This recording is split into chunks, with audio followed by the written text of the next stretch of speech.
Joe Rogan Podcast. Check it out. The Joe Rogan Experience. Train by day, Joe Rogan Podcast by night, all day. So it's good to see you, man. Good to see you, man. Thanks How for you having me doing? on. My pleasure. How you man. doing? I'm doing great. Yeah, it's been an interesting year or so, but man, it's been a good year. What was the craziness like? Like when all the people were calling you a plague rat and I mean, it's you and how do you say the guy's name? The tennis player? Novak Djokovic. Yeah, Djokovic. I mean, we talk about the healthiest human beings on earth, professional He's not playing athletes. in the U.S. Yeah. Open now. Yeah, I know. Because of this. Which is bananas. The guy's already had COVID, recovered from it. I think he had it twice. Yeah.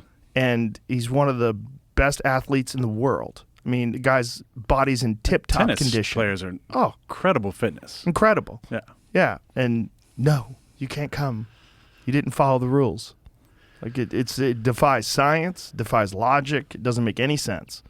None of it makes sense, especially at this stage of the pandemic, air quotes. I mean, what the fuck, man? What was it like for you? It was really difficult, for sure, and a lot of different reasons. I think I knew that this was coming down, that at some point I was going to talk about my status because I'd chosen to not get vaxxed for reasons that you talked about on your show and I talked about on... We should just say it because it's kind of important. You're allergic to a medication or a part of the vaccine. Right. What is it called? PEG, polyethylene glycol. And so I did my research. I think typically speaking, because I'm healthy and I take care of myself, getting vaccinated was not on the top of my list. But, you know, I wanted to look into it because everybody was doing it and talking about it and trying to be safe. And I wanted to make sure I was, doing my part if that's what was necessary to keep myself safe and my loved ones safe and my teammates safe. Then I looked into it. And at the time, I went on the CDC website and they specifically said, if you're allergic to PEG, we do not recommend you get vaccinated with the mRNA vaccinations. So the only other one available was Johnson & Johnson. And it had just got pulled at the time for blood clots. So I looked into other options, which included an immunization process through a holistic doctor, and I researched and talked to probably a dozen different MDs and found a protocol that I felt like was the best available. And what's involved in that protocol? It involved basically a couple-month process of taking a diluted strand of the virus. So I was doing basically what the vaccine is supposed to do without... How do they do that? I don't know the exact way that they did that, but it was by injection? No, it was oral, and how are they even getting a diluted strand of the virus?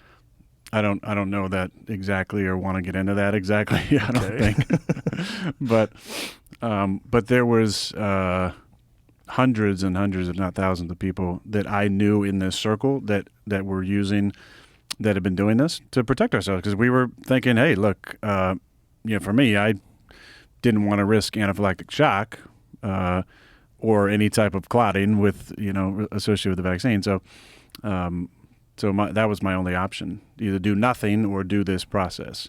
And I felt like that this was the best way to protect myself and my teammates, and that the NFL would understand, and maybe grant me a waiver, because one of the most difficult parts about the whole process was that there was clearly two classes of player at the facility. There was the vaxxed and the unvaxxed. And the vaxxed had full privileges. They tested once every 2 weeks. They had full privileges on the road. They could go out to dinner on the road. They could go to a concert in town. They could go to a comedy show that was in town. They could be at any place they wanted to, right, and live life normally. Non-vaxxed, fully masked, zero privileges on the road. Could not go into establishments more than 15 people. You could not be around more than the three individuals from the team outside the facility.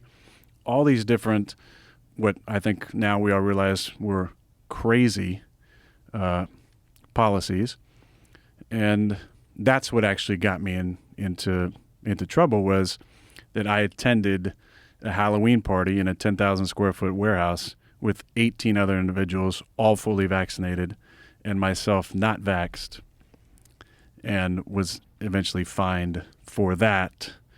Ended up getting COVID from a vaccinated teammate of mine who contracted COVID and spread it. And that's where it gets a little bit crazy. And I told this story, I think on the McAfee show, but I said, when I came to camp, they knew I was not vaccinated, right? So you had to submit a vaccination card. That went to the system with the NFL. And obviously I didn't have one, so we were given wristbands too. So everybody in the facility knew who was vaxxed and who wasn't vaxxed. Vaxxed was green, non-vaxxed was yellow. Oof. So already this weird, Yeah. like wearing your colors out there.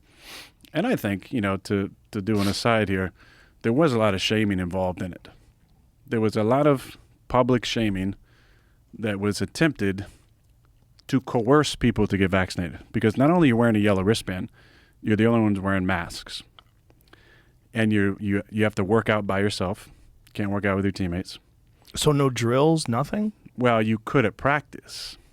But weight room stuff, our weight room every day, we're working out on the side. Just the 7 of us not vaxxed. Is it because practice is outside and the weight room is inside? Is it supposedly? Yeah.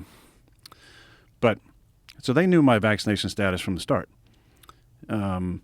as did all my teammates. There was a lot of talk about I endangered my teammates, and I lied to my teammates or my team from day one that I returned, which was July 25th probably of 2021. They knew where I was at. Everybody did.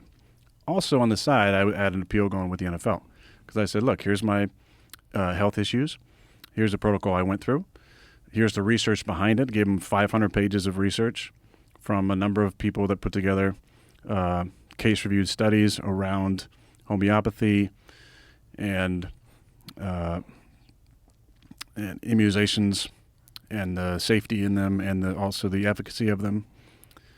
And then I had a conversation with the league, and the league said in this conversation, this is when I knew that my appeal was definitely not going to happen, was they said, it's not possible for a vaccinated person, to contract or transmit COVID if they've been vaccinated. And I said, you got to be kidding me. Because I showed up and 5 people, non-players, 5 people fully vaxxed are out with COVID. So what are you talking about? And he said, you're a conspiracy theorist. Oh, boy. And I said, no, I just think I'm a realist. I'm just looking at the facts here. Like, And you just what told point me. in the pandemic was this? This was like beginning of August, 2021. So by then, they had already known that breakthrough infections were real. By then, it had already, the vaccines started being rolled out. What was the first year?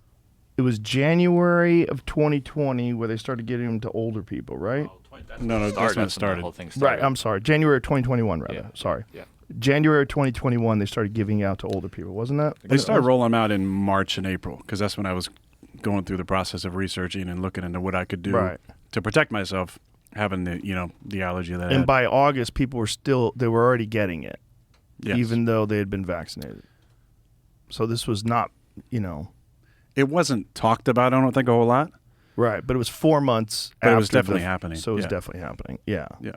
I had only known one person at that time, somewhere around April, that had been vaccinated and also got COVID, and I just thought it was an aberration. I didn't, based on what I saw in the first few weeks at the facility. And that's why I thought that there was an opportunity. But it was difficult because we were separated. There was a whole other situation that was going on that, also was going on in the rest of society, is that my non-vax teammates who were on the bubble, right? So 53 guys make the active roster, 16 on the practice squad. So that's 69 guys on the squad. There's 90 in camp, right? So of the, I said 7, I think it was about 10 guys not vaxxed. Only a few of us were guaranteed roster spots, like we were going to be on the team. And there's a lot of bubble guys.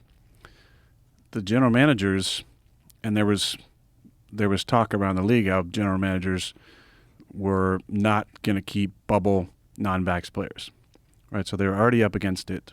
Not only did non-vax players have a harder chance of making the squad, but they also had an almost 0% opportunity to get a workout afterwards. So if you get cut, right, and the season starts, every Tuesday during the football season, most teams will bring in anywhere from 5 to 15 guys for workouts just to see who's out there.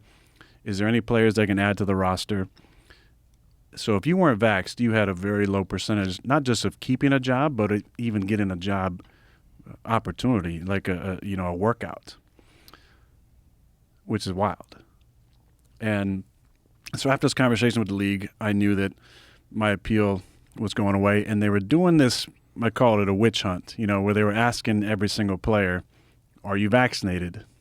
They were asking a bunch of big quarterbacks, and some guys were saying, it's personal or whatever, didn't want to talk about their status. And that almost guaranteed you weren't vaccinated, right? So then they were getting ripped, and certain guys said, yes, I'm vaccinated. And, then they tried to get them to say shit about their teammates, who weren't vaccinated, like dogged their teammates out. So I'd been ready the entire time for this question and had thought about how I wanted to answer it. And I had come to the conclusion, I'm going to say, I've been immunized. And if there's a follow-up, then talk about my process. But thought there's a possibility that I say I'm immunized. Maybe they understand what that means. Maybe they don't. Maybe they follow up. They didn't follow up. So then I go the season, them thinking, some of them, that I was vaccinated, right? Because the only follow-up they asked was basically asking me to rip on my teammates. Like, what do you say to your teammates who aren't vaccinated? Like, what kind of example do you feel like you're setting, to your teammates who aren't vaccinated? I said, hey, it's everybody's own decision with their body, and we're super healthy individuals. We take care of ourselves. We understand what goes in our bodies, and I don't have any judgment on any decision that a guy makes with their own body, right? But I knew at some point, if I contracted COVID or if word got out, because it's the NFL and there's leaks everywhere, it was possible I'd have to answer the questions. And then sure enough, I contract COVID in at the beginning of November, end of October. And that's when the shitstorm hit, because now I'm a liar. I'm endangering, the community, my teammates, all these people, and the attempted takedown of me and, my word and my integrity began. But so that was difficult. But I will say, and I'm thankful to be on this show. Like, I really appreciate you and you helping me out during that time. I reached out to you, I think beginning of the season, I feel like, and just said, hey, because you had talked about in your podcast a little bit, you'd had some, controversial, maybe less controversial now, people on there talking quite a bit about, less controversial now, talking about their, their people, experts in the field, talking about, their own ideas about COVID, and you helped me with a game plan to be ready in case I did get COVID, and I followed it to a T. And when I got COVID, within 36 hours, I was, symptom free and feeling amazing. But the protocols was you're off for 10 days. So I missed a game. We lost a football game. I came back, had to answer a ton of questions about it.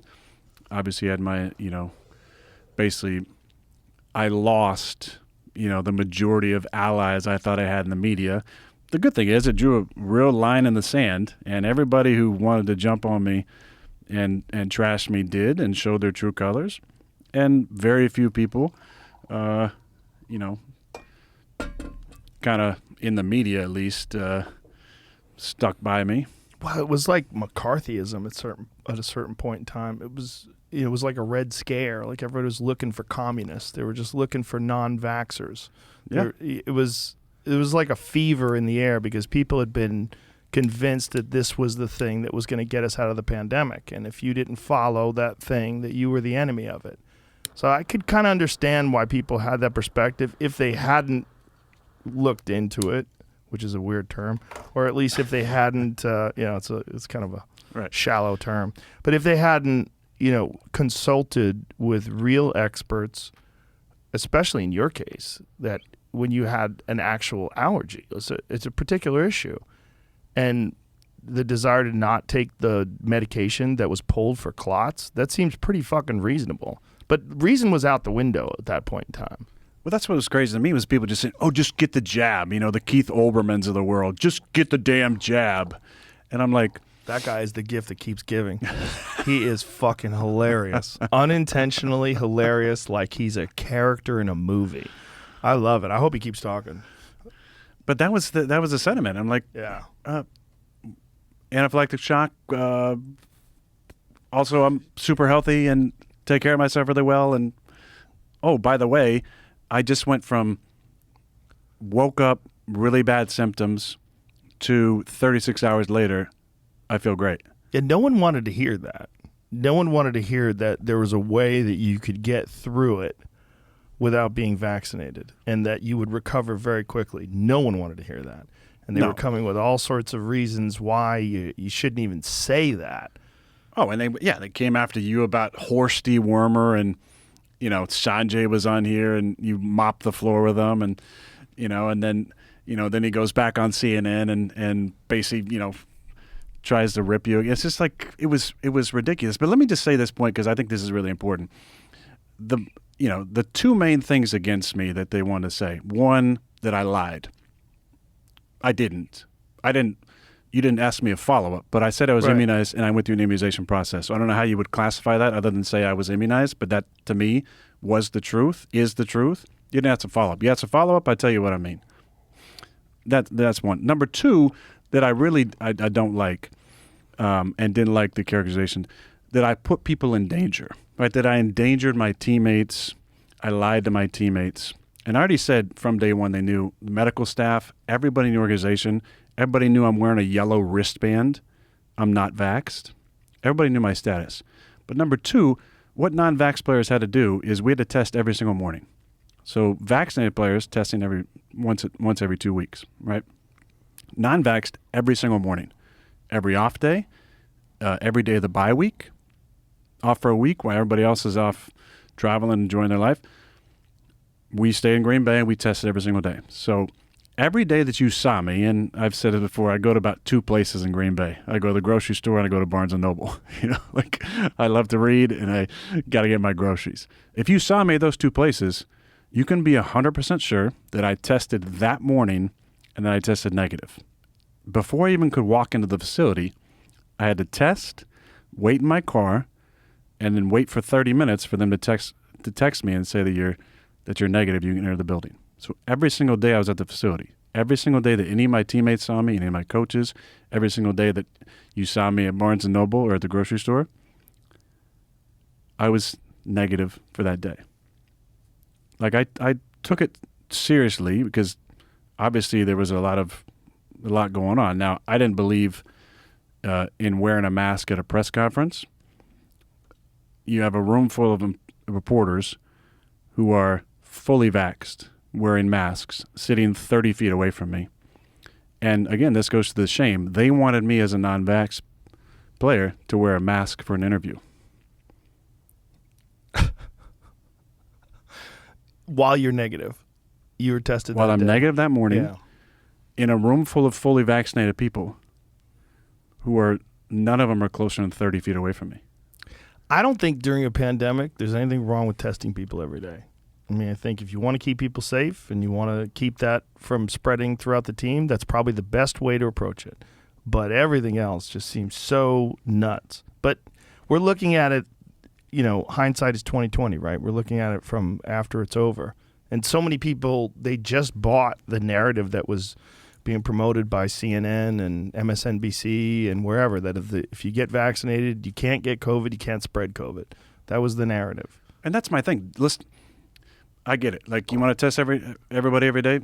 Cool. Yeah. That's fine. You want to keep people safe if that's the benchmark for it. But as we look back now, let's not revise history. Let's not revise history on what actually happened and what was said. Because what was said was, you get the vax, you can't spread it or contract it. Yeah, no one seems upset that that was a lie, including Birx, who has said that she had always known that it was not going to stop transmission and it was not going to stop people from spreading it, which is wild. She would say, we knew that you were still going to get it, even if you got vaccinated, which is, no one said that. No. Pandemic of the unvaccinated. Yeah. What do they call the winter? The winter of death or whatever Yeah, for the saved non-vaxxed? that. I saved that. Winter of death and suffering. Yeah. It's like they were Game of Thrones. Like they were talking about the fucking White Walkers coming. Winter of death. I mean, Jesus Christ.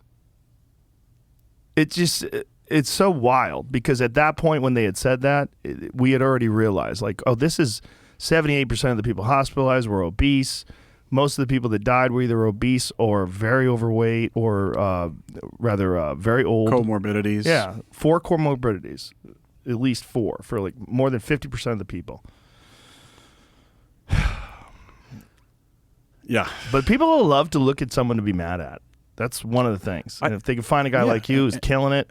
And our league is one of the greatest, books every single year that's written. It's a mystery novel. You never know what's going to happen. But in a great epic novel, you need your protagonist and your antagonist. You need your heroes and your villains. And I think they just, we're going to make this guy the villain because he's been so good for so long. And he's not vaxxed. So let's. But I think it ultimately didn't hurt me because at the end of the season, I was playing really well. I came back from COVID, played Seahawks, we won, and I didn't have a great game that game. But the last 6, 7 games, I played really, really well. And then there was a reporter out of Chicago who said that I'm the biggest jerk in the league, and he wouldn't vote for me for MVP because of my vax status. So it kind of put the rest of the other 49 MVP voters, I think, on notice going, oh, are you going to let your personal political bias enter into a conversation about who the most valuable player of the league is and not vote for this guy because he's not vaxxed? I think that played into at least some of their minds at some point because they would have had to answer, how do you justify not voting for this guy for MVP? Right. So ultimately, you came out ahead. Yeah, I think so. How long was it before you were treated normally? Like you were. This is the best part. Once the playoffs happened, it went from non-vax testing every single day, and vax at that point had to test once a week now. So it went down from 2 weeks to 1 week. But once you got in the playoffs, you only test if you're symptomatic, vaxxed or not vaxxed. Yeah, they didn't want to take any chances once you're in the playoffs. They want everybody to play. Of course. A lot of money on the line, baby. When did they start treating you normally, though? Like, did you feel like with the press and with, now it's there's still that mark, I think. Really? Yeah. Really? Some of those reporters are such cunts. It's just like there's a thing in sports where it's way less of it in MMA, but there's a thing in sports where it's par for the course to be a douchebag to players, to treat them badly and to talk about them badly, because I guess they have this very special role in society where they get to be professional athletes. Right. So you're allowed to, if there's a dropped ball or there's a play that doesn't go well, you can say all sorts of personal things about them and disparage their character and call them lazy and call them entitled and all these different things that they love to do. And it's really like ramped up in sports more than anywhere. And I think it's because of sports fans. Like sports fans have been doing that forever, when they're at work. You know, you show up at the job and you're like, see that fucking game last night? That guy sucks. You know, and there's this like attitude that they like, I think, repeated. And it's really these clunky personalities. They're not good reporters. They're not like brilliant people. They just have found this thing that they do. They just act like a cunt. You know what I mean? Yeah, and some of them used my name for a long time to stay on some of their networks. Yeah. And you never forget. It's just, you know, I think the interesting thing for me is to see how it changed and whether and how my vaccination status, they couldn't get past that. They couldn't get past years of friendship and me doing favors for them, doing interviews with them if they needed something, making sure I made time to, you know, give them a soundbite or do an interview or come on their show. And I'm talking about probably a dozen that I thought were allies in the media, meaning friendly to me, and that they knew, like, if they needed a guest or something and I had the time, I would always make time for them. And haven't heard from any of them. I think you got off light. That's good. Cut them out. If that's the kind of people they are, you know, either they should apologize to you and learn and grow, or get them out of your fucking life. No, I mean, that's why I said it was a blessing. It really was, because it made it clear who is in my corner and who is not. Yeah. I mean, whatever happened to be like a charitable, forgiving person? Isn't that like a quality? There's none of that. If you don't follow the mainstream narrative, or if you don't agree with me, take out the mainstream narrative, if you don't agree with me, I can't be friends with you, because I get to live in an echo chamber, and that's what society and social media has done, I think, on so many levels. Like you're saying earlier, 20 years ago, the guy bitching it, you know, about his favorite player who played bad is bitching to his buddies at work, and now they're all on social media going nuts and stirring up, and like we were talking about earlier, it takes just a couple people with an opinion that can, you know, sway something in a direction and then, you know, start this landslide of negativity around something. Yeah. That's why I don't go on those things. I just post and ghost. I post and I get the fuck out of there. I mean, it's valuable for me. Social media is for, you know, podcasts and comedy and stuff like that. And, you know, occasionally I like to point out cool stuff. Like they found some. Yeah, you do every time. Some of the robot stuff's really fucking crazy. It's coming. We're fucked. We're fucked. They're coming. I mean, whether they're using them for military or they're going to use them for law enforcement, but we're going to have robots wandering through the streets telling you, show your papers. iRobot, man. Yeah, it's gonna happen. I remember that movie used to be so fun because I used to think of it as like, oh, wow, this is never gonna happen, but this is kind of crazy if it did. And now I'm like, Jesus, when is that gonna happen? Because you see those Boston Dynamics robots. Like my friend Lex Friedman has one, and it was over his house. I was like, Jesus, man. It's like someone having a werewolf in their house. Like, what are you doing with this fucking thing? Get this out of here. Like, I saw a robot video the other day of robots shooting at targets, and they were fucking with it. You know, they were hitting in the back and messing around, and it still find its range. And you know, I think that's fake. Isn't that one fake? Because there's a series of guys that do these amazing CGI things, and I think that's one of the things they did. I think they were it's trying fake because that was scary. Yeah, it's scary. But some of the little dog robots. Yeah. That open doors and stuff. Have you ever seen that? I think it's called Heavy Metal. It's an episode of Black Mirror. Yeah. Have you ever seen that episode where the robot's chasing after the lady? And that is so possible. So possible. Probable. All we'd have to do is be able. Yeah, and if it's tracking with satellite, and if you have a fucking RFID chip that they can track, or some sort of a Bluetooth locator, like an AirTag, and they know where you are at all times. We're about a decade away from a very strange world. And we're all eating insects. Yeah. We're either insects or Bill Gates' fake meat. He's going to make us eat his fake meat so we look like him.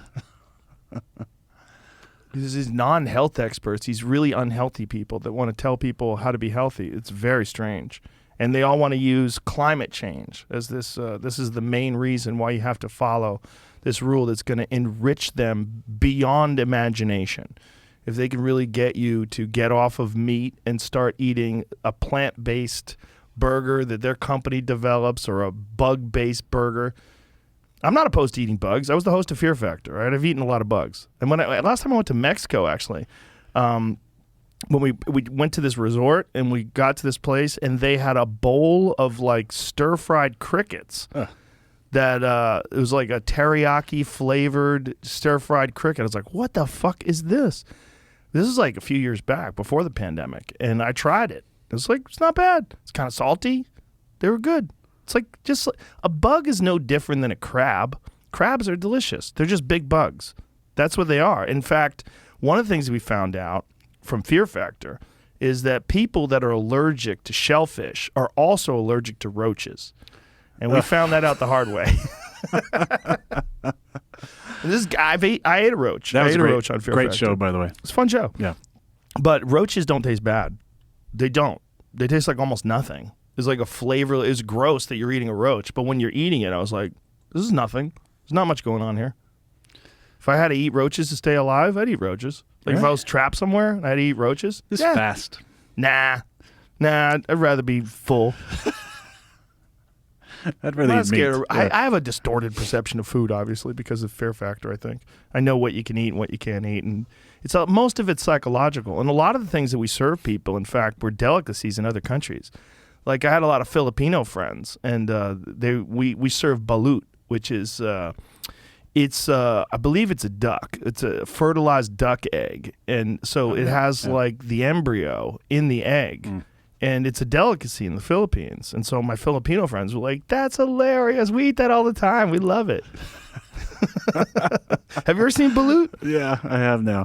I feel like I've seen the episode. I used to watch the show all the time. Yeah, it's not bad. It's just in your head. But it's bad. like it's a real like kind of feathers and everything. Formed. That's it. There you go. Yeah. So they had to eat that.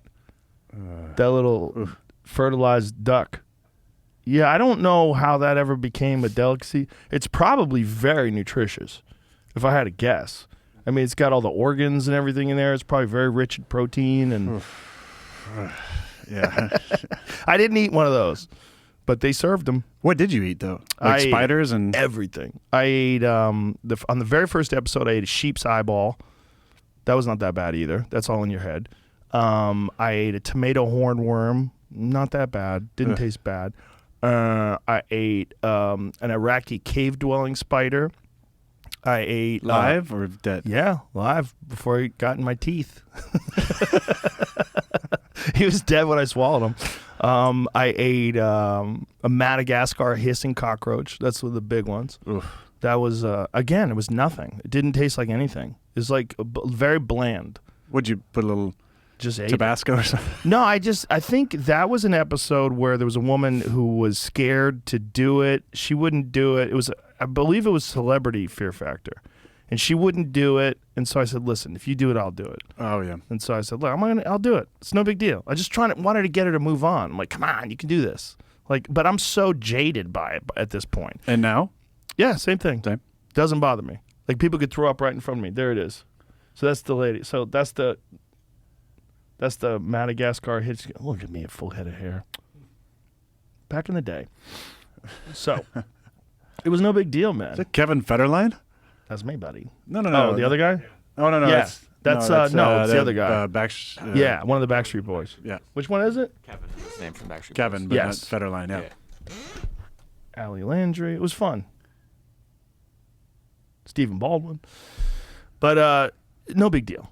It's just, it's in your head. It's like, what am I eating? But really, if you had to eat a bowl of them and stay alive, it's not hard. You're not convinced. I mean, people ate animal dicks on that show. We served them buffalo penis, ladies, man, deer penis. Yeah, guys had to eat too. It was a weird show. It was awesome. But yeah, eat the bugs. Eat the bugs. Yeah, I don't understand that. I guess it's because, I mean, it is a good source of protein. The thing is, like cricket protein, I know guys who eat that. They have cricket protein shakes. Well, there's like a powdered cricket protein, and apparently it's like a good source of protein. They eat it as a protein shake. Well, still on the fence. You should be. It's not as good. Nice ribeye's better. Yeah. You know, nice elk steak, nice buffalo ribeye. That's better. Something that you shoot too. Yeah. Yeah. That's even better. Yeah. Yeah, but I mean, it's just to what we're saying, it's just a weird time in terms of like control and in terms of the influence of these forces with amazing resources that are trying to lean society into a very specific direction. You know, the World Economic Forum's article, or the rather advertisement, where they're like, you will own nothing and you'll be happy. And be happy, yeah. Just imagine saying that to people, because that doesn't even make any sense, because someone's going to own these things. So who owns it? The state? The state owns it? What about you? Do you own anything? Are people renting these things? How's that work? Does someone own it? No one owns it. No, So yeah. everybody can just take whatever you want? But you're going to be happy, Joe. You're going to be happy. You're going to be really But how about, happy. what if I'm already happy? You will give us your land. Imagine being able to say that this is going to make you happy. Like, how the fuck do you know what makes people happy? I think whenever I reach a point where I think that I really don't give any fucks, then I think about the World Economic Forum. Yeah, that is a strange thing, because I never even knew that was a thing until like a couple of years ago. And then I started watching. Nothing to see here, just the world leaders talking about policy for the entire Yeah, no world. big deal. Yeah, nothing to worry about. The CEO of Pfizer was on that, and he was talking about a medication that you swallow that has some sort of a chip in there that can tell people whether or not you actually took the medication. And he says, imagine the compliance. Yeah. And this is a guy that profits at an extraordinary level from these medications. I mean, he is insanely wealthy. He is the CEO of one of the biggest corporations on planet Earth. And he's saying, imagine the compliance. Compliance. Yeah. He's not saying, imagine how many healthy people we could have, imagine how many diseases we can cure. No, all the words to use there. Yes. Compliance. Compliance is amazing, because look, if it's about his bottom line, which it most certainly is, the bottom line requires compliance. The more compliance, the more make sales. sure they're taking those pills. Yeah, it's fucking Brought wild. to you by Pfizer. 75% of all television advertisement is all pharmaceutical drugs. And aren't we one of the few countries that allows Only for... two. Only two, right? Only Yeah. two. And the other one is New Zealand. And New Zealand is far more restrictive than us. Yeah. But all those other countries, they think that we're out of our fucking minds. Advertising for all these things that are going to make you happy. There's a girl running through a wheat field, and there's great music playing, and she was, And here's the side effects. Yeah. But then we're going to finish with a happy thought. Running through a meadow.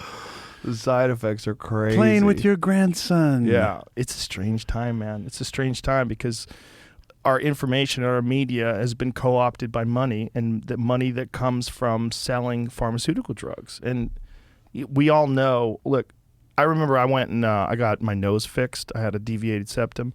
And I walked out of there, and the doctor tried to give me 2 different painkillers. I said, but I'm not in pain. And he said, but you will be. And I said, well, how's it going to get worse? How is it going to get worse than this? Like, it's really not that big a deal. Like, I've been hitting my nose fucking 200 times. I have no idea. It was broken. I broke my nose at least half a dozen times. I don't even know how many times I broke it. Because, I mean, in training, you leave and you have a bloody nose. It's totally normal. Because we're talking about, like, the deviation of cartilage. I mean, it didn't break the physical structure of my nose more than twice that I know of, like the actual bone itself. But the cartilage was separated, and there was blood in there all the time. So it was normal. So this guy telling me that it's going to be worse than what I normally experience, I was like, how?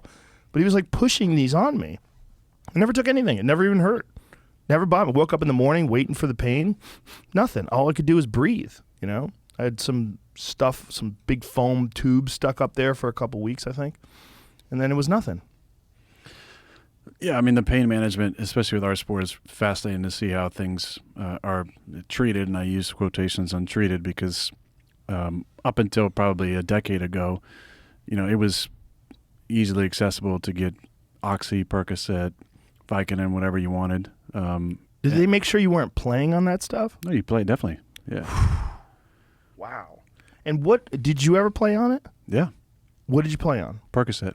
And what was the impact on your physical performance? It was more for pain management, so I wasn't taking any high dosage, but stupid, ultimately. Just here's the thing. I had knee issues for a long time, and you take anti-inflammatories, right? So you're taking anti-inflammatories that all come with a warning. If you take this more than a few weeks, you got to get your blood tested, right? Because it can do damage to your liver. There is so many different things you can take now for, anti-inflammatory things that are natural, that don't cause damage to your body. Right, like CBD. Yeah. Yeah. But CBD is frowned upon, and it's always said, well, there's not enough research yet about, CBD and any, positive,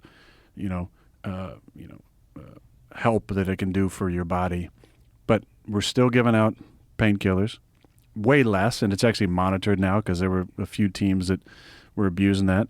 Again, this was over a decade ago, I think, when they really changed the policy. But no, it's ass backwards, the whole treatment of the professional athlete. It definitely in our sport, that we're still giving out that kind of stuff. When did they stop doing it as frequently? Was it when the opioid crisis kicked in? No, there was I think there was one team that that people were kind of raiding the cupboards, and then they put a stop to it. So now it's more of a pharmacy-based thing where you got to sign in and sign out, and it's monitored and different things. But they don't discourage players from playing on pain pills? No, I don't think so. I mean, I can't imagine someone fighting on that stuff. I mean, the USADA is very strict in terms of like what you're allowed to take and what you're not allowed to take, and they test people very frequently. So much so that Paulo Costa, who just fought in the last UFC, they actually tested him the day of the weigh-in, which caused a huge outrage because this guy cuts a lot of weight. He was dehydrating himself. They show up at his house at 6 o'clock in the morning and asked him to test, which is egregious, ridiculous, and they'll never happen again. They put a stop to it and made sure USADA doesn't step out of line, but at least they stop people from competing on things. Which they should. At least. Yeah. I mean, because I can imagine. In the NFL, for years, in 70s and 80s, there was a lot of stuff, guys were taking some crazy stuff. Even when I was in high school, people were taking Rip Fuel, which is basically speed. Yeah. Playing on that. But like Toradol shots up until recently were really, across the league kind of standard. Guys, Toradol's an anti-inflammatory, right? Right. But some of the pain management, it's been a little bit wild for a while, and I just don't understand why there isn't more natural options looked into that are out there that have research behind it. And we're still pushing the same, Percocet, Vicodin, Oxy if you have pain, and it's. I saw at one point a teammate of mine who was unable to get treatment on a post-surgical operation without being put under anesthesia because of an addiction to pain medicine. Wow. So he was so addicted that they couldn't even risk him trying it. Yeah, and I know of multiple teammates over the years, I'm talking about high school, college, and pros, who have dealt with their own relapses around addiction to pain pills. But see, they're so addictive. And that's another thing that the pharmaceutical company tried to lie about. The pharmaceutical companies tried to lie. I mean, that's dope sick. That's the premise of that whole show. Like, they were lying about whether or not these things were addictive when they knew they were. This is the same people. The same people that were telling you that you had to get jabbed are the same people that were telling you that opioids were not addictive. That paid out $2.3 billion in the biggest fraud case in the history of the world. Yeah, and then there's the Vioxx case that killed more than 60,000 Americans. Which, when I was in college, everybody was taking Vioxx. Everybody. All my teammates were taking Vioxx. It's dangerous shit. I know a guy who had a stroke from it. A guy who fought in the UFC. Chantix, right? Yep. As well. I think you said on your show, but there's something crazy. I can't remember the exact number, but how many different products get pulled every single month that were FDA approved. FDA approved? Yeah. It's a lot. Yeah. That was with John Abramson, who is a doctor who's worked to litigate against pharmaceutical companies, and in particular against Vioxx when they were doing that. They had clear information that Vioxx was going to be damaging to people. They knew there was problems, and they literally said there's going to be some issues, but we're going to do very well. That's literally internal memo saying we're going to do well financially. but people are going to have like that. Those kind of issues, like cardiovascular issues, blood clotting issues, strokes. They knew it was going to kill people. They knew it, and they got charged. I believe what happened was they made $12 billion, and they were fined $5 billion, which is it's a good profit margin. It's just crazy that you could have any profit margin off of killing 60,000 people. And these are the people we're supposed to trust? Like, all of a sudden, people put aside all of their thoughts that they had kept. You talk to anyone about whether or not the pharmaceutical companies were ethical, whether or not they were telling the truth, whether or not they promoted dangerous medications that were unnecessary, and everybody would say yes. Those same people were calling you a plague rat. It's kind of funny now that it's over. But in the heat of it, it wasn't exactly the healthiest swath of the population either that was coming after. Oh no! The people that came us. after me the hardest were fat. It was hilarious. And I was like, do you understand that whatever you're doing to your body is way, way worse than what COVID's going to do to you? Like, what you're doing to your body by being fat like this. Like, if you think you're going to prevent that with some medication, it just keeps you from getting COVID, and it didn't. It's still, you're fucking dying, man. You're eating yourself to death. Yeah. You're eating shitty food, and you have a sedentary lifestyle, and you're probably taking all sorts of pharmaceutical medication for anxiety and depression and all these other things that are fucking with your head. It's wild, man. It's a wild time because people really are conditioned to think that they can take a medication and cure all their ills and cure almost instantaneously something that has become a problem from lifestyle choices that you've built up over years and years and years of body abuse. So if you abused your body for so long, and then you think that all of a sudden a pain pill or a this pill or a that pill is going to fix all that. And no one's telling you, hey, you got to lose weight. Hey, you got to drink water. Hey, you should really exercise on a regular basis. Hey, what about vitamins? Do you know about vitamin D? Go out in the sun. 90% of the population is vitamin D deficient. Something like that. It's very high. Very high. Yeah. It might not be 90, but I don't want to fact check on that one. I think it's in the high 70s. Okay. I think let's find out what percentage of the population. It's probably diminished because there has been quite a bit of publicity during the pandemic about vitamin D deficiency because they showed what percentage of people who were in the ICU, I think it was at one point in time, was 84% of the people who were in the ICU were insufficient or deficient in vitamin D. I think that's got to be low there, 42%. Interesting. It's only 42. I thought it was a lot higher than that. That's 2018. I don't think that's accurate. I think it's higher than that. Yeah, I think, I don't know I think it's pulling from a different age group. That's a Cleveland clinic. Over 65. I would say just over 60. Something you just said a second ago. I would frame it slightly differently. I think you said people are conditioned to think. I think people are conditioned not to think anymore. They're conditioned to do exactly what they're told. Yeah. By their news station, by their politician. You know, people don't want to think for themselves anymore. Well, they're conditioned at work. Think about if you have a job. The majority of people in this country have a job where you have a boss. The bosses are a very small minority. The majority of people work for that boss. If you work for a corporation, they have very strict rules that they'd like you to follow. There's behavior rules, there's language rules, there's dress rules, there's, rules about the time you're supposed to be there and the amount of work you're supposed to do and what you're supposed to take home and what's required of you. People are conditioned to have someone tell them what they can and can't do. And then they get off on Friday and they can't wait to get drunk. Yep. And that's part of why they want to get drunk is they want to escape. They want to escape this grind of a world. A person who can become autonomous, a person who can have their own job where it's their business or it's their product that they're selling or their art that they're selling or there's something where you can be self-sufficient, that is the biggest freedom that a person can have in this culture. And most people don't have that freedom. So most people are conditioned to have someone lay the rules out for them, tell them when they're supposed to be there, tell them what they get when they work for an hour. That most people don't have the ability to just think for themselves. It's been taken away from them because they want to make a living. Yeah, then you get into student loans. Well, that's the craziest one, right? Because you can't even get rid of those. Right? Every other right Every other loan. Yeah, you can go bankrupt. you can bankrupt. Yeah. Except for Student loans. I know of people that are getting Social Security docked.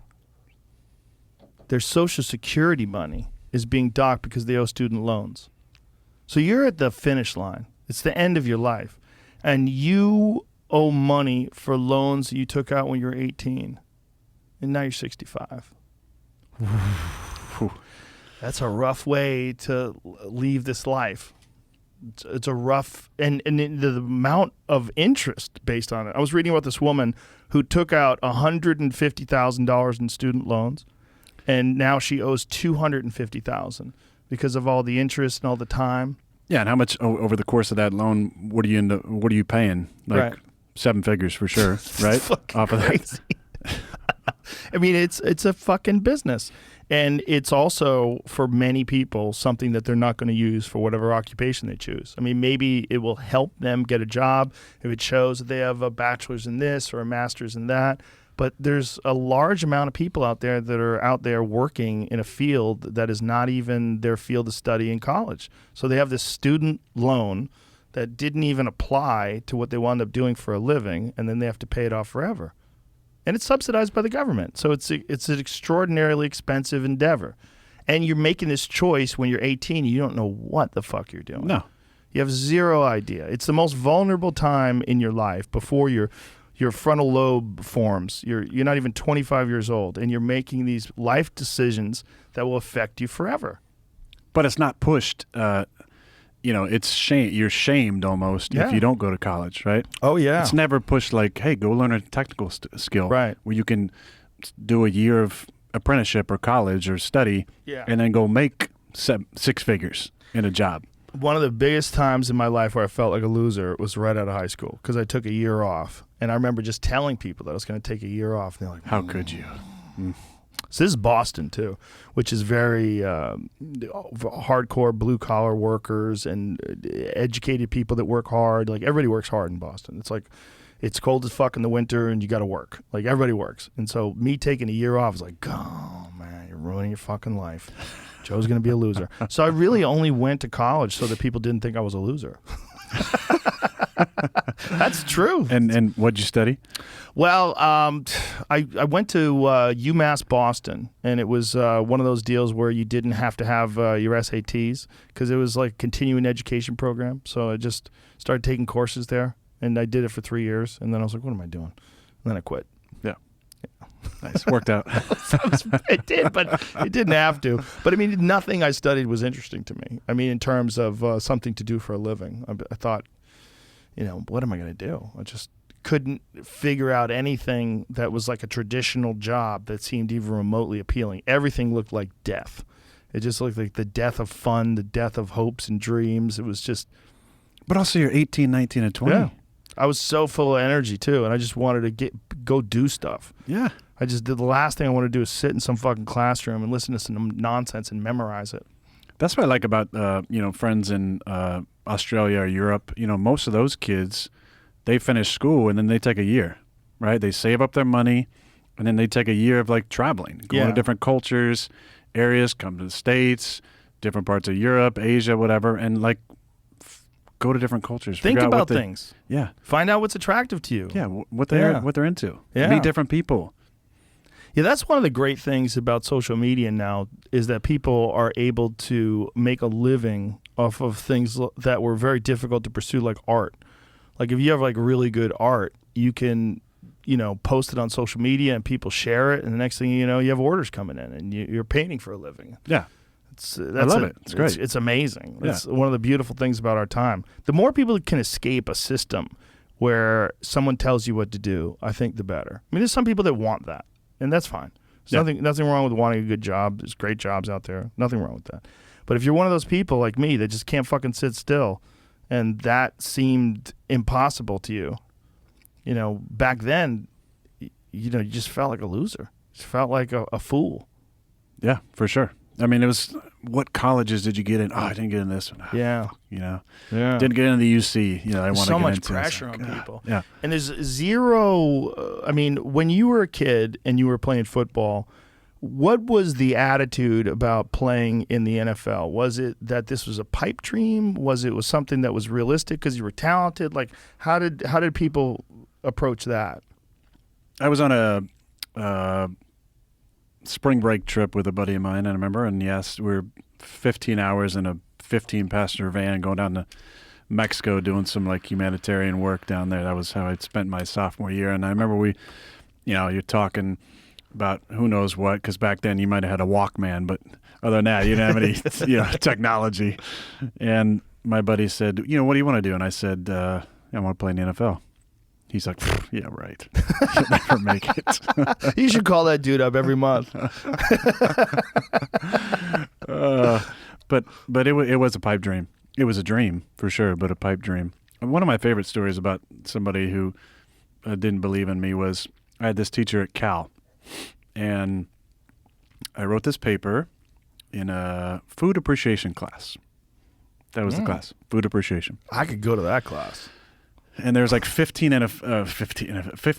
kids on the team in that class of like, let's say 120 people, right? And I wrote a paper, and she said I cited incorrectly. So we had these breakout classes. Of the 120, there'd be like 6 breakout classes of 20. So in my class of 20, let's say 15, it was like 3/4. So 15 of the kids didn't cite it exactly how she said.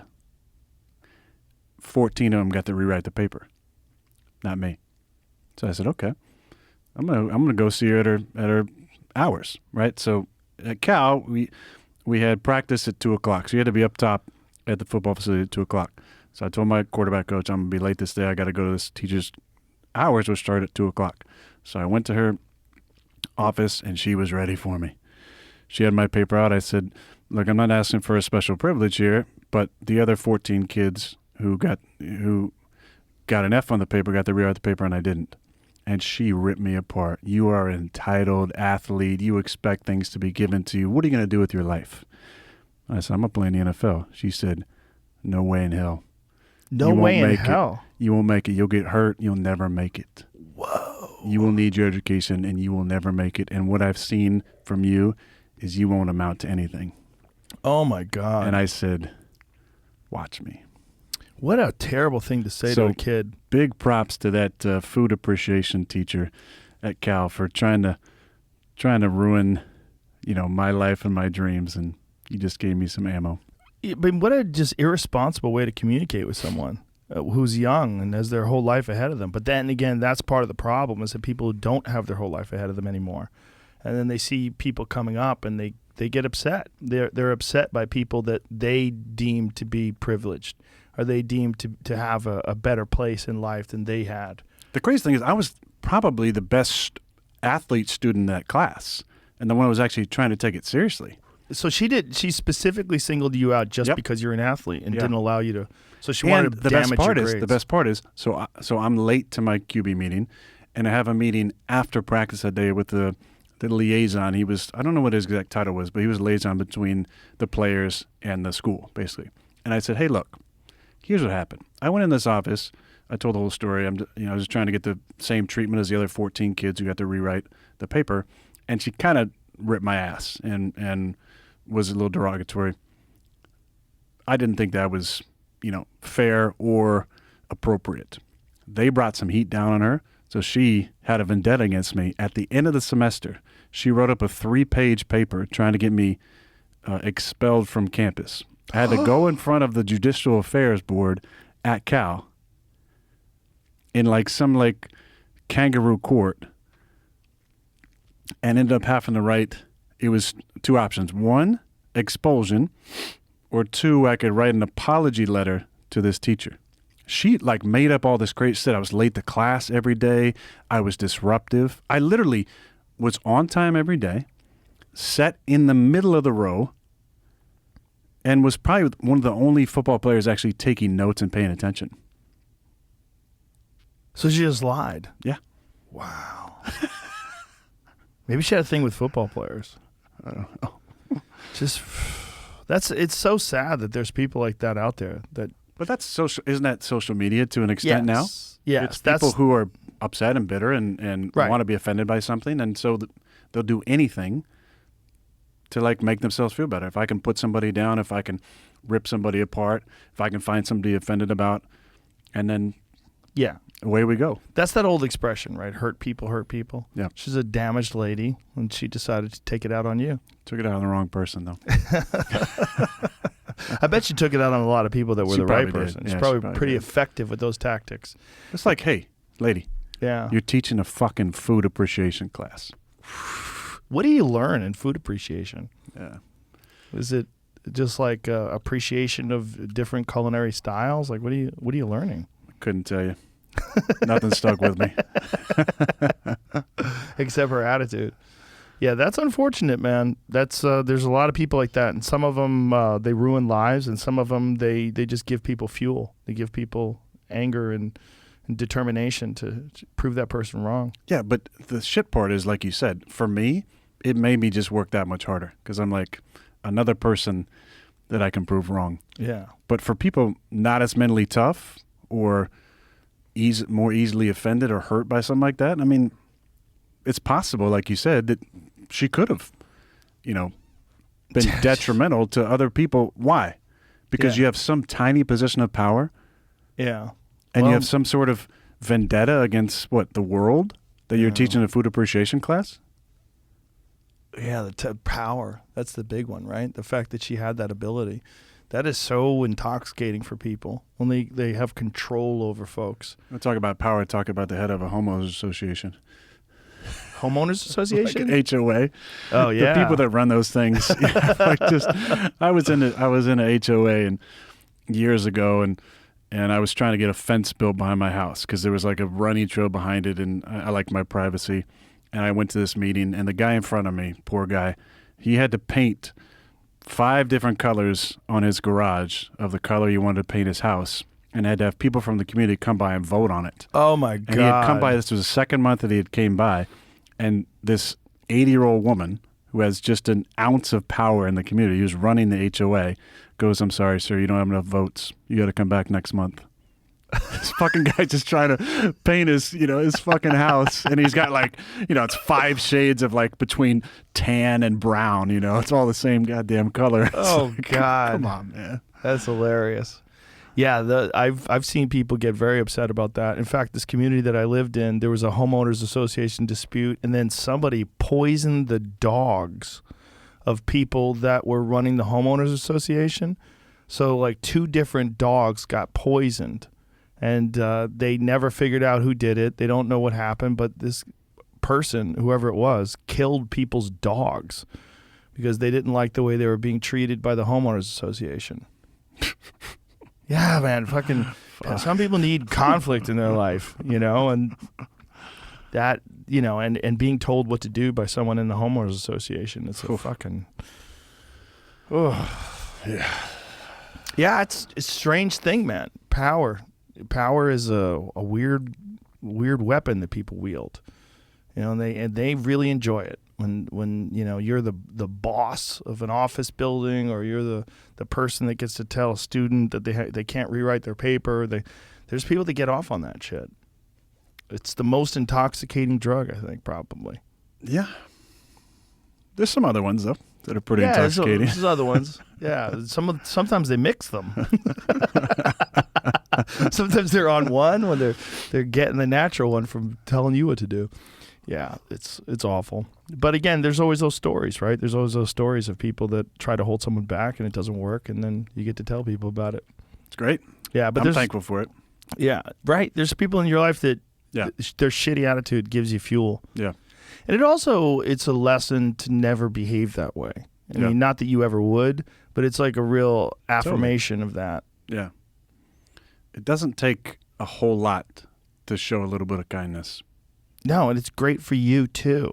That's what people need to understand. They think that by being kind, you're just being good to that person at the detriment of yourself or at your own expense.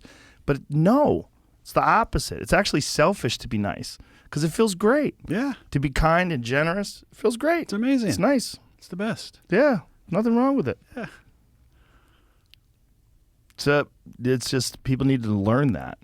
There's so many examples that they see that at least they think that this is what's happening, where this mean, shitty person who tells everybody what to do and is a dictator, that person gets ahead. So they think that they have to be like that. Yeah. That has always been the Hollywood way, right? That's like Ari Gold from Entourage. You succeed by telling everybody to fuck off and yell at everybody and kick them out. And I think there's a lot of people that like want to get to that place where they could do that to people. Well, they have to listen. Everybody has to kiss my ass. Well, that's what's glorified in TV shows and movies, right? Yeah. Is that archetype of the don't give a fuck leader who gets everybody to do exactly what he wants them to do or she wants them to do. It's like there's other ways of maybe living and doing things. Yeah, there are, but not if you have shitty employees. Then there's that problem. There's people that don't want to listen, they're not good, and you have to crack the whip. And then I think over time it becomes easier to be that sort of shitty dictator than it is to have like this sort of balanced, nuanced approach to people and communicate with them and try to help them do better. Can't you just fire those people? You should. Yeah, you should probably just fire those people. And you're gone. And then you get sued. In this day and age, people decide you singled them out because of their sexual orientation or the way they look or what part of the world they're from. And it's like, whew. It's a strange time. It's a time of a lot of information, a lot of communication, but also a lot of chaos. There's got to be a reset, though. I feel like there's got to be rebalancing at some point. I feel like it's happening. Yeah. Yeah, I mean, How so? I just think people are fed up. I think there's a large percentage of the population that realize that a lot of the behavior that you're seeing people exhibit and a lot of the chaos of this online mob culture, it's negative. It's not helpful, and maybe they've been through it or know someone who's been through it, or maybe they even participated in it and they feel terrible. And they don't want it anymore. I hope so for like comedy. Yeah. And what it's the attack on comedy, college campus safe spaces, and yeah, that's where I worry about it. Because I remember I was talking years ago, like back 2014, 2015, we were mocking these stories that are coming out of colleges and the way people are behaving, and the general rules of discourse, the way they were limiting the way people communicate about things, and I was saying that I think this is a real problem. People saying, well, why do you care about that? This has nothing to do with you. You're a middle-aged comedian. This is not going to affect your life. I'm like, those guys are going to graduate. These people that have this attitude are going to graduate, and then they're going to infect corporations. Then it's going to spread. And that's exactly what happened. Yeah. And, I wasn't the only one that was thinking this either. There was a lot of people that were sort of sounding the alarm early on. Some of the funniest ones were Peter Boghossian, Helen Pluckrose, and James Lindsay. They put together these grievance studies, these fake studies, and one was homoerotic behavior and rape culture in dog parks. So they put together these fake, and they got awards for these studies. And one of them was fat bodybuilding. They put together a fat bodybuilding study, and these studies were peer reviewed, and they got applause for these things and praise. And then, they all got in trouble when it turned out that these were fake studies, but they were trying to highlight a real problem with nonsense, ridiculous coddling and nonsense of terrible ideas. And that these ideologies were not objective, or they're not rational, and they were trying to express that. And they did it through humor. And people were very, very upset that they got duped. And even then, I remember people saying, like, why do you care? I'm like, what do you mean, why do I care? It's gonna spread. I have children. They're gonna go to these schools. They're gonna learn this stuff. Like, this is not good. And you think it's changing? You think it's... I think so. I don't think it's changing that much in colleges. In colleges, I think it's probably doubling down. Yeah. I think colleges are going to be that's the real breeding ground for those sort of mental diseases. So what has to change, do you think? People stop going to college. I don't know. No, I think... well, now they got their loans paid for, so... Yeah. Well, they only got $10,000 worth. It was a weird gesture. Well, they didn't have much money left after they sent all that money to Ukraine, so we got and to hire 87,000 IRS agents and arm them. Yeah.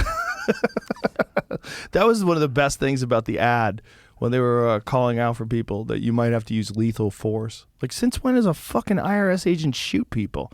Like, aren't you just supposed to collect money? Like, why are you shooting people? Why is that in the job description? I don't know if you remember this, and maybe Jamie can look it up so he verifies this, but I believe a few years ago when there was an ammo shortage, there was conversation around the fact that kind of bizarrely the government and I believe at the time the IRS had bought up something like over 1 billion or a couple billion rounds of ammunition. I remember thinking at the time, maybe it's TSA as well. I remember thinking, what? But I feel like IRS, what do they need ammunition for? That's kind of strange, right? Yeah.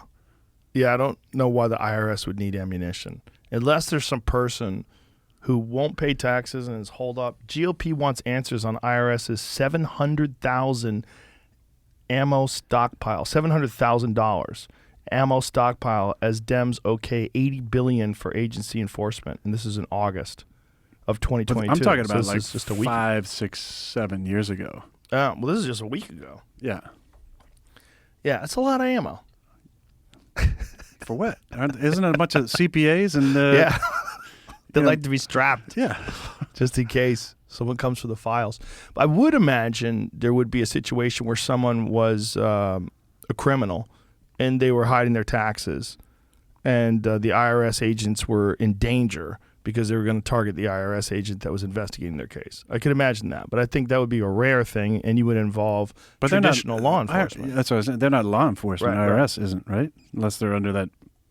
I mean, are they technically law enforcement? What's the technical definition of IRS? It's not law enforcement, is it? I guess so, right? Kind of. Revenue service.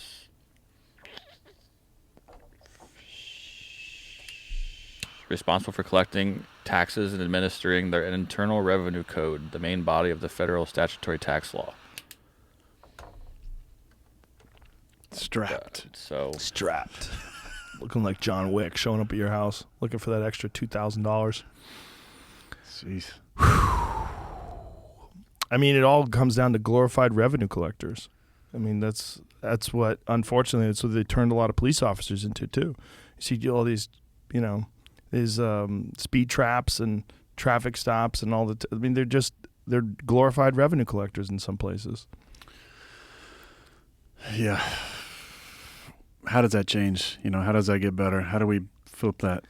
Well, I mean, anarchists, their solution is that, I mean, I saw Michael Malice actually talking about this the other day, and he was making some very good points. And he was saying that there's no accountability when it comes to the police in that if they were a private institution, they would have accountability. Like if it was a private institution that was hired to take care of things, they would be able to say, hey, you've done a terrible job of enforcing crime. Look at all this crime. Like, what justifies your pay?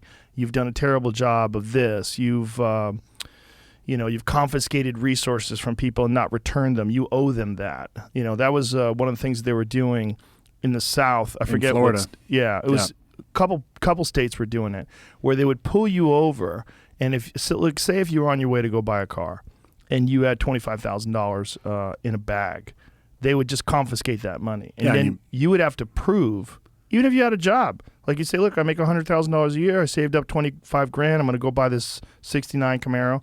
No. We take that money, and then you have to prove that. So you have to wait in court, and then you have to somehow or another get a court order to give you that money back. And I think a large percentage of that money was never returned. And so it would go in the coffers. They can pound your vehicle and then sell your vehicle? Yes. And you would have to prove all these things that you weren't it's just cash. Like, meanwhile, if you have the exact same amount in the bank, you're a good guy. You saved up your money. You're probably frugal. Look at it. He's got all this money in the bank. Great. But how long before that happens? Like, why do you have all this money in the bank? Right. Well, you have $25,000 in the bank. Well, we're going to freeze that money until we investigate how you acquired $25,000. I mean, all of these different draconian measures that they use to make their life easier and their life more convenient, and certainly enrich the coffers of these states and their budgets. That all would be eliminated if they were accountable and if there was like some sort of a privatized version of the police. He was making a very interesting argument about it that I'd never really considered before. And, I don't know if that's the solution, but something has to I don't think change. private prisons are the solution. That's definitely not the solution. No, that's definitely not the solution. That's incentivizing people to create ways where people are doing something illegal. And that's what we found when you look into marijuana legalization. One of the biggest opponents of marijuana legalization was prison guard unions. Prison guard unions wanted no part of that because that's going to have less people in prison, so there's going to be less jobs for prison guards, which is fucking wild. So you're basically using people as a battery to generate money. You're basically using human beings and you're coming up with reasons to lock them up and put them in a cage, and that generates revenue for your company. And you're actively trying to make sure that laws stay in place that are unjust, because those laws, as they are now, are profitable for you. We were reading about this case of this guy who he was selling pot to an undercover cop. He sold, on 4 different occasions, he sold pot to an undercover cop, and when you add up all of the amount of pot that he sold, it was about an ounce. And they put him in jail for 15 years. And this is in Phoenix, which is where marijuana is now legal. So this guy is in jail in Phoenix for 15 years for selling something that you can now buy at a store. Is he out now? No, they denied his clemency because of his past record, which is, I think, is really ridiculous, because if someone gets arrested and they do something and they get out, in my mind, they did their time. Yeah. This is a person that was punished for whatever crime. You can't apply this other crime that they've already been punished for to some new crime that, in my eyes, shouldn't be a crime at all. Especially non-violent crimes. No. That's a large percentage of the people that are in jail in this country. That's why the hypocrisy about the Brittany Griner situation was so egregious in this country, where Kamala Harris is talking about how horrible it is that Brittany Griner's in jail. Well, you put people in jail. Yeah. You did. Thousands of people in jail for marijuana. Yeah, it's crazy. Hello. Yeah, and that was like the student loan debt forgiveness. That's great. But how come you guys didn't exonerate people that were in jail for marijuana when you said you were going to? They said that they were going to make marijuana federally legal. They said they were going to exonerate prisoners who are in jail for nonviolent drug offenses. That's what they said. None of that has happened. You mean a politician said something they ran on and then didn't actually enact that said policy? I know, it's crazy. It rarely happens, but occasionally you catch them. Yeah, it's just... I'll tell you what gets me, and I don't really want to dwell too much on the COVID stuff anymore, but one thing that really sticks with me when you're talking about things that the government could do to make people's lives better is, I'm 38. People that, around my age, I grew up with, went to high school with, college with, a lot of them are in that age group now where people are starting their own business. They've worked in corporate maybe. They've figured out exactly what they want to do. They start their own small business. And small business is the backbone of America, right?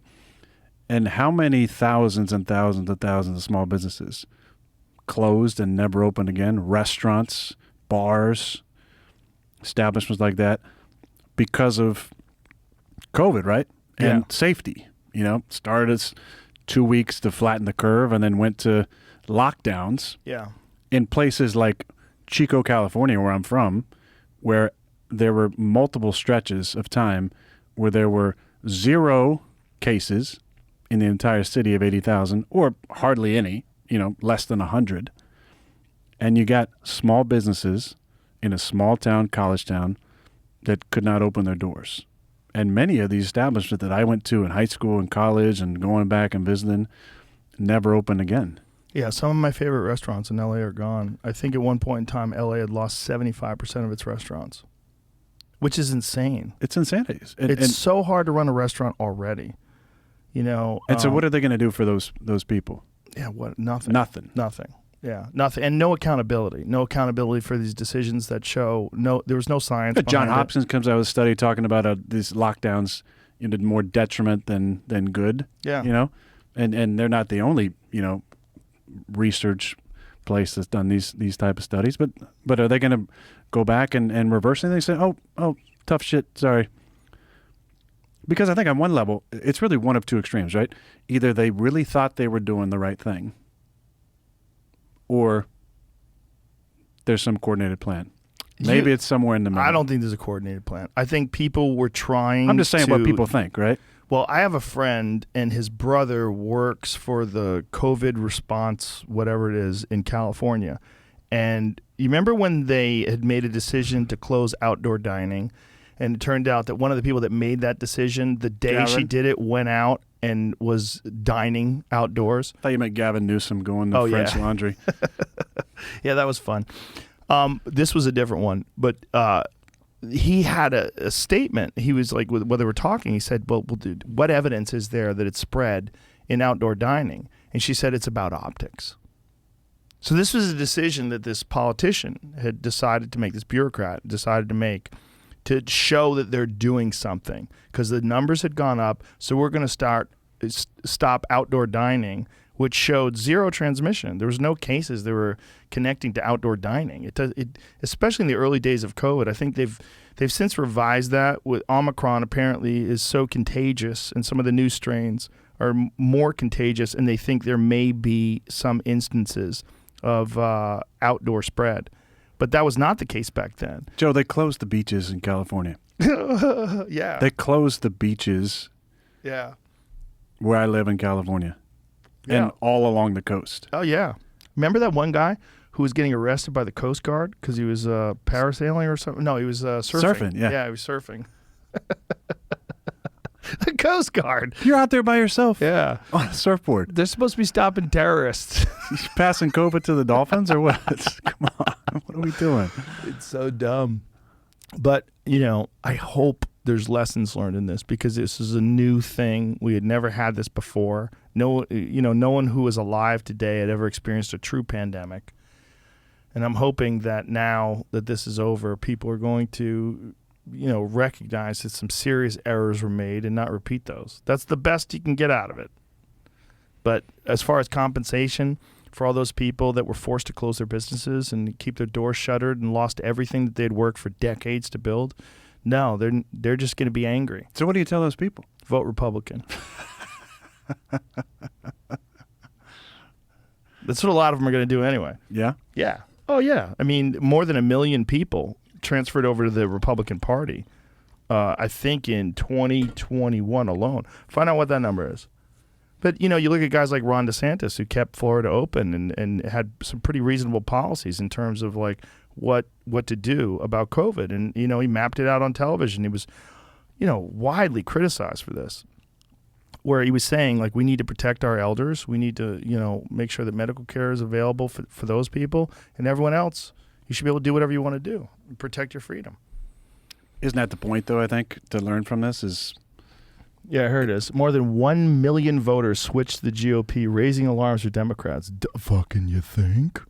A political shift is beginning to hold across the U.S. as tens of thousands of suburban swing voters who helped fuel the Democratic Party's gains in recent years are becoming Republicans. More than 1 million voters across 43 states have switched to the Republican Party over the last years. And that's registered. That's registering as that means you could vote in the primary, right? But Joe Biden's the most popular president in history. Yeah, he's the best. I mean, there's no one better. He's best at talking. He's best at walking upstairs. Good handshaker. He's good at riding bikes. He shakes hands with ghosts. I mean, he's not a fan of mine, I don't think. No? No. Did he say anything about you? One thing, he was in Wisconsin for a rally. He said, tell your quarterback to get vaccinated. I remember there was some crisis that was going on. And I remember, it was a hurricane that was coming. They said the best thing you can do is get vaccinated. I saw that. It's like, what? End of quote. Jesus Christ, buddy. You've seen him on the prompter when he said yes. Repeat the quote. Repeat the quote. Yeah. Yeah. End of sentence. Repeat the quote. Yeah. Democrats got to be thinking, how do we go from Obama to this? Yeah. Well, even Obama said it. Like, Obama was famously quoted as saying, Joe has an amazing capacity to fuck things up. I mean, he was a dumb guy when he was okay. I mean, he's never a bright guy. I mean, he's very well known as a liar. Like, there's all these videos of him lying about his education record, lying about so many different accomplishments that he's achieved in his life. He was always a bullshit artist. And not just a bullshit artist, but like a liar, like a flat-out liar. I graduated at the top of my class. No, you didn't. How would you not know that? How do you not know you didn't graduate at the top of your class? You definitely didn't. Why are you saying that? Did somebody hit you over the head and tell you that? Like, what the fuck are you talking about? And the fact that he was, we used to have Joe Biden night at Stitch's Comedy Club in Boston because he got caught plagiarizing. So he got caught plagiarizing when he was running for president in 1988. So in 1988, we had Joe Biden night where like you would do my act and I would do your act. We would all plagiarize each other. And it was for fun, just for comedians. And people would come by and watch.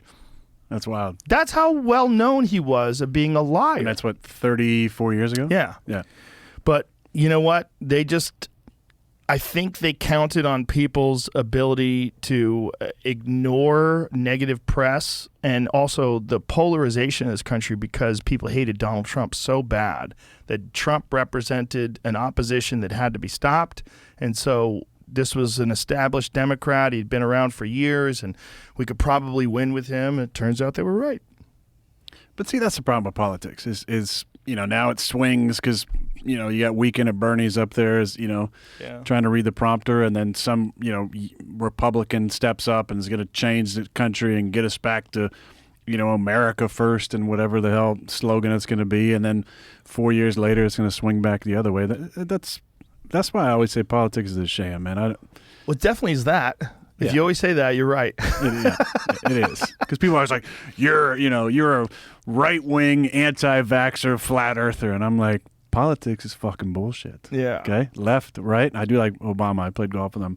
I do like him. He's very, very interesting guy. A lot of charisma. He's the best president in my lifetime, for sure. He was the most statesmanlike, the most articulate. He was the most reasonable and measured, and he embodied in my mind what I would like to represent the United States. When the world sees the United States, let's have this super educated, clear-minded, just really smooth talker. Seemed like a very nice guy. Put together. Plays basketball. See how good he is at basketball? Yeah. I mean, he's a good golfer too. Was he? Yeah. Did you win? Did you beat him? Yeah. Nice. I had one of the rounds of my life. Yeah? Thankfully. I played good. I birdied the first 2 holes. And, oh, nice. But that was a highlight for sure. That's nice. Yeah. Cool story. Let me just tell you this one cool story. So in 2010, we played the Washington Redskins at the time, and one of our receivers knew a Secret Service agent and got us a White House tour. So we went to D.C. and got a tour, and Mr. President came back on that Saturday from actually a round of golf, and they shuttered us into the side room. Hey, you can't see the president. You gotta, get out of the way. And he actually came. He heard we were there, and he came and met all of us in 2010, which is so cool. And then we played golf in 2016 at his last year in office. And at the end of the round, he was like, "How you guys getting back?" And I was with Mark Kelly, who's now the senator in Arizona, and we were like, "Oh, we just Ubered out here." He's like, "Yeah, ride back with me in the motorcade." I was like, "Fuck yeah, sweet." So we ride back in the motorcade, which is a wild experience. Like 9 cars. One of them's like, got the codes in it or something, I think. And oh boy. We get back into the White House and we walk in, and Mr. President goes, "This is just like the first day we met." And I was like, "How fucking cool is that?" This dude, I met him 6 years ago on this same thing, like on a Saturday after a golf round, and he's like, "Yeah, this is like the first time we met." Wow. I was like, "That's so cool." That's like, pretty him dope. to just be like that present and aware. And then me and Mark Kelly, who flew his space shuttle 3 times, before his brother spent a year in space, I think he'd spent the most time in space, walked out of the front door of the White House onto Pennsylvania Avenue. Wow. That was a cool experience. That's pretty dope. Yeah. Well, he was the best we had to offer in terms of like what represented. But, still there was a lot of people that didn't appreciate him. He experienced a lot of racism. He experienced a lot of unjust hate. I remember when Fox News was criticizing him because he wore a tan suit. Yeah, you can't do that. His beautiful suit. It's got to be the wrong color. It's got to be blue, and it's got to be a red tie or a blue tie, right? That's it. That's all you can do. They're like the homeowners association of politics. Like, what the fuck is wrong with his suit? It's a nice suit. You're not gonna make everybody happy, man. No. Yeah. But that's what possible. That's why no one wants that job. Yeah. Because no matter who you are, what you represent, someone's going to decide that you're evil. Someone's going to, even if they don't believe it, there's going to be some pundit, some, radio politics personality that's going to talk all kinds of crazy shit about you and make up stories about you. And I feel like the last 10 years, it's really, don't you feel that both sides, the extremes have gotten farther apart?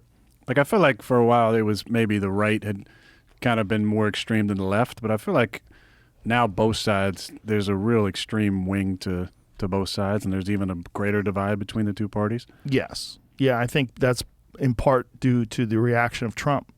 To Trump himself, the way he carries himself. I mean, he's that guy that got famous from saying you're fired. He got famous and he got all this press from, all these crazy statements that he would make. And they would give him all this press, and that's what helped get him elected.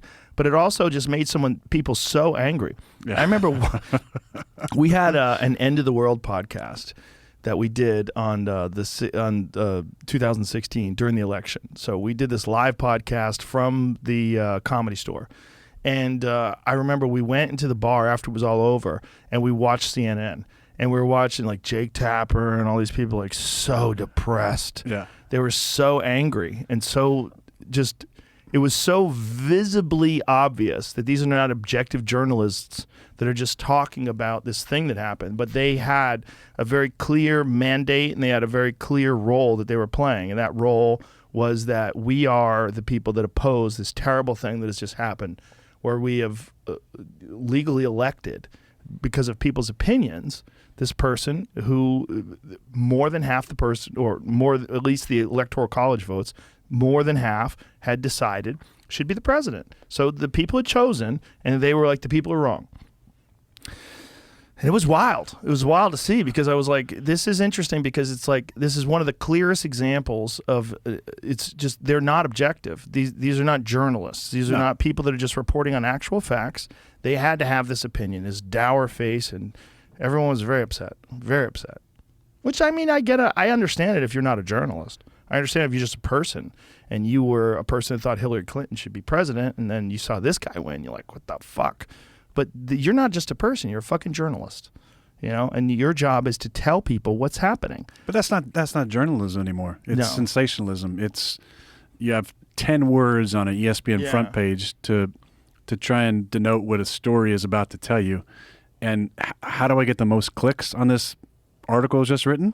Yeah. I better make it the craziest fucking headline possible. Yeah. Just because if you click on that and you're on the page for 1 second, that counts as a page view. But what they didn't understand, and I think they recognize now that there's new leadership at CNN, was that diminishes CNN public's Plus, trust. CNN Plus doesn't exist anymore. It was a great idea, but unfortunately they lost $300 million in 10 days, and so they pulled the plug. So weird, because I thought it was going to take off. Yeah. I mean, who wouldn't want to pay for something that no one watches for free? What a fucking genius idea.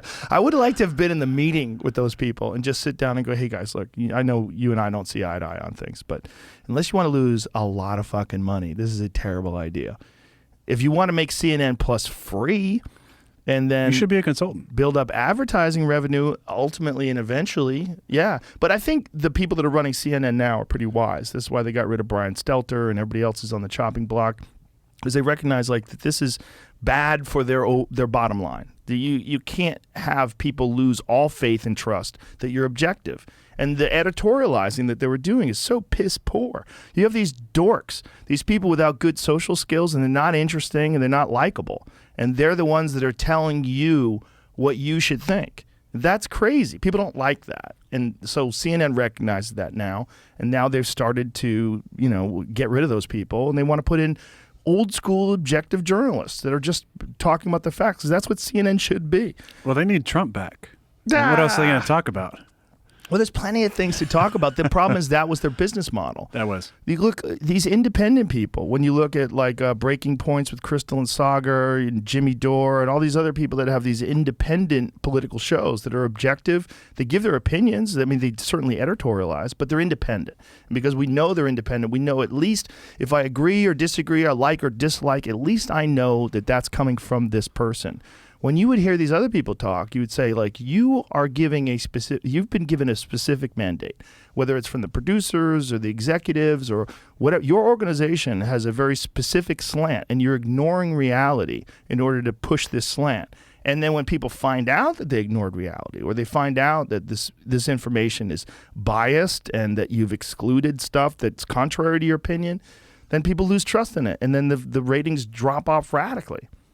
They had built this fucking entire business, unfortunately, during the 2016 election on talking about what an asshole Trump was.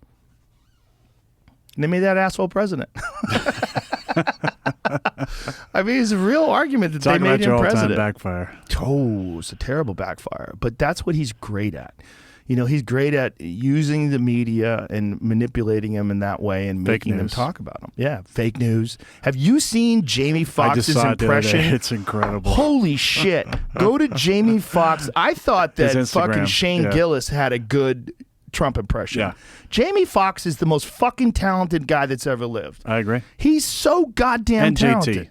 Justin Timberlake's up there as well. Yeah, but he can't do this. He can't do stand-up. Let me see. He's a great person. He couldn't vote for me at the time. Now he can vote for me once he gets out. I love Snoop D.O. Double G. Great person. So do you love Death Row Records? I love Death Row. I love Death. Excuse me. Fake news. I love Death Row. What's your favorite Death Row record, Mr. Trump? All of them. All of the Death Row records. Don't try to pin me down. I see what he just. Excuse me. Fake news. Excuse me. Fake news. Fake news. It gets better. They tried to give me the virus. I beat the virus. They tried to give me the virus. Like, who was they? Motherfucker said, I beat the virus. They were like, fuck yeah. He beat it. Motherfucker Trump, boy. Goddamn, he's talented. He's talented. His fucking impressions are incredible. Yeah. But I think that, that's part of the problem is that, like what he just said, where all the dummies are like, yeah! Finally, the dummies have a leader. Like he hit a very specific frequency. I'm not saying that all the people that supported Trump are dummies, but I'm saying that all the dummies supported Trump. There's this. No, that's not true either, because there's a lot of dummies on the left. Yeah. But these dummies on the right, the ones that just like want a very fucking clean, specific 3-word narrative, and they, keep America great again, like that. Those people, boy, he found their fucking vibration, and he's clung to it, and he's now that he realized, but now that we all realize that that's possible, and they've woken up this, group of people that were previously not politically active, it becomes an issue. Yeah. I agree, but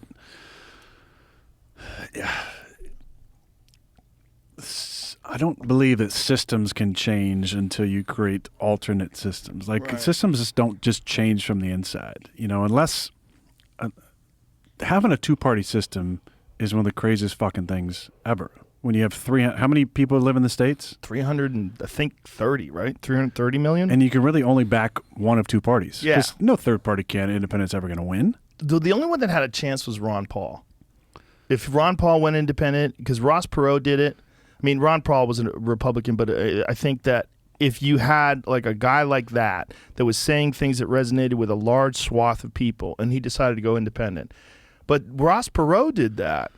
When I was a kid, Ross Perot was running for president, and he took the election from Bush Sr., and that's how Clinton won. Because a lot of people that would have voted for Clinton, they were thinking that he made more sense. Because he took out an entire block of time on network television. That's how wealthy he was. He's like, NBC, I'm going to buy you out for an hour.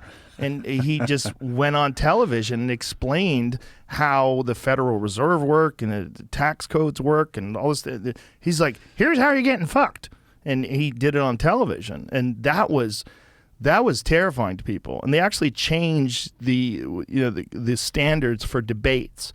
They raised the amount of votes that you had to get to participate in debates. So you couldn't have a third party. So you couldn't have a guy come in and fuck up their rigged game. Yeah. They have a rigged game. The rigged game is these enormous special interest groups. They put money into both candidates, which is wild. And they fund their campaigns and they figure out who's going to win. And then when that person wins, then they get in there and then they make sure that they have undue influence on all sorts of things that affect regular people in a negative way. I don't think they care who wins as long as they get what they want. That's the hustle. That's the old Bill Hicks joke. And it's both sides. Bill Hicks used to have the joke, well, I think the puppet on the left is more to my liking. Well, I support the puppet on the right. And they're like, hey, wait a minute. There's one guy holding both puppets. Yeah. Yeah. Go to bed, America. We've got you. We got you covered. And that's the reality of our political process. And the only way you're going to do that is to take money out of politics. And good fucking luck with that. That's one of those things. It's like once you got herpes, you've got herpes. Like, you can take Valtrex, you can do whatever you got to do, but you've got herpes, kid. I hate to tell it to you, but this is what our country is. I mean, our political process has VD, and I don't know how to get it out. I don't know how. I mean, look. 300 years ago, they started another country because they're like, look, where we're at, it's fucked. We're getting screwed over. Let's start this experiment in self-government that became the United States. And, clearly by people that had an understanding of where human nature can go wrong. And they put all these checks and balances in place and they separated powers and they did it in a way that they hoped would be, preparing this country for the future in a way that it would be for the people, by the people. And, it was a good idea. It was a brilliant, amazing idea at the time. Unprecedented, nothing like it. And it spawned the greatest superpower the world's ever known. The most creative force the world has ever known. I mean, the influence that United States culture has had on the rest of the world is really like nothing else. I mean, it's fucking wild. If you think about the music that's come out of here, the comedy, the films, the sports, the shit that's come out of the United States is bananas. And it came out in many ways because of the freedom that people were given by the Constitution and the Bill of Rights. Yeah, which doesn't exist in most countries anywhere. No. Anywhere close to it. Well, that's unfortunately what a lot of people find out when they decide to go against the United States, and then they wind up getting arrested like Brittany Griner did in Russia, and you realize, oh, there's places that are fucking way worse. You don't get a fair trial. You don't get, and you get treated like a political pawn. And and that's where we're at right now. Look, there's a lot of problems in this country. There's a lot of problems with any group of human beings, especially when those groups get enormous. There's no way you're going to have a group of 333 million people where everybody agrees on everything and everybody gets along great. It doesn't work that way. That's not how human beings are. The people find conflict. There's people that create conflict. It benefits them. It's their business is conflict. So you're always going to have conflict. Unless everybody takes mushrooms. That would help a lot. That would help a lot. Isn't it funny that it sounds like a crazy thing to say, but that literally would fix the world.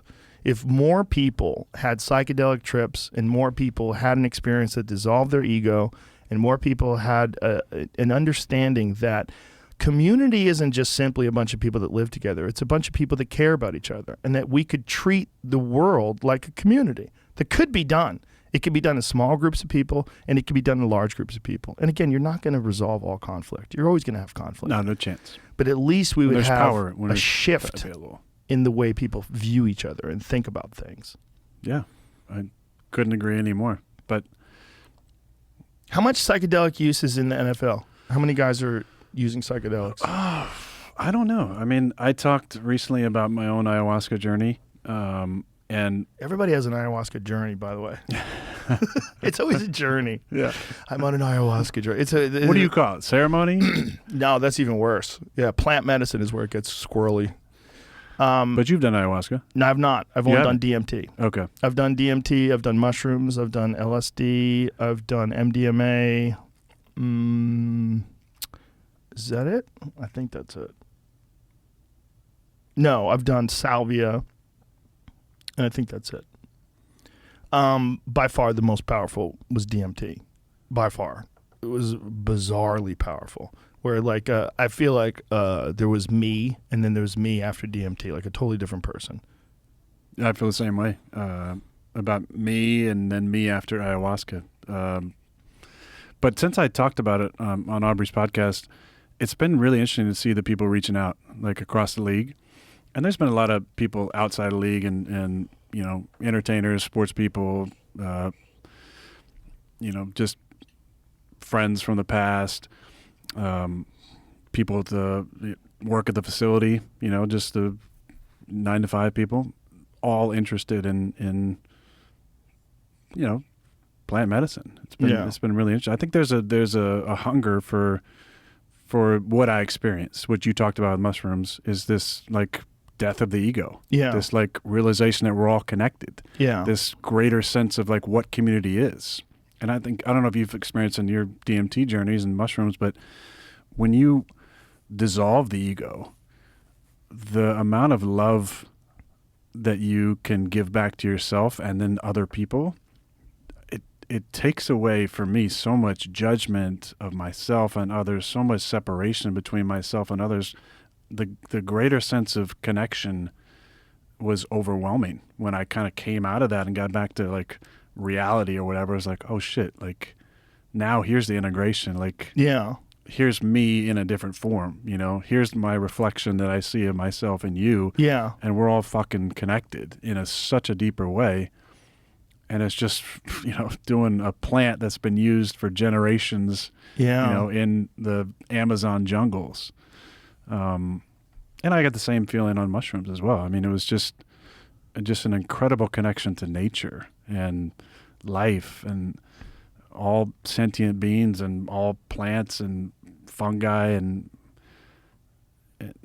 just the like, you know, of my previous self. I feel like the anger and bitterness and resentment and negativity that I'd kind of like standard walk around with. It wasn't at like a super high level, but I felt like coming out of those experiences, it's like that shit doesn't even matter. Like, Yeah. Like kindness matters. Yeah, it matters Connection a lot. matters. Matters a lot. Like being present with people, having conversations, like Yeah. putting your fucking technology away and like connecting with somebody and like seeing them. Because I think on a deep level, we all just want to be seen and understood, Yes. you know? And For that's why sure. social media is such a platform, because everybody's fucking look at me. Yeah. This is my opinion. Yeah. Right? And it fucking matters. Yeah. Right? Yeah, I get it. I see it for sure. But let's just realize we're all the same. The right? thing about the social media interactions, though, is that it happens in isolation. Like you're alone and you're putting 100%. something out there, and then the other people are alone and they're receiving it. And that's why they can be so cruel and shitty, is because they're not looking at you and Yeah. seeing you. Like most of the things that people say on social media, they would never say to someone's face. Even if they were bigger and stronger than that person, they wouldn't say it because it feels terrible to say shitty things to people.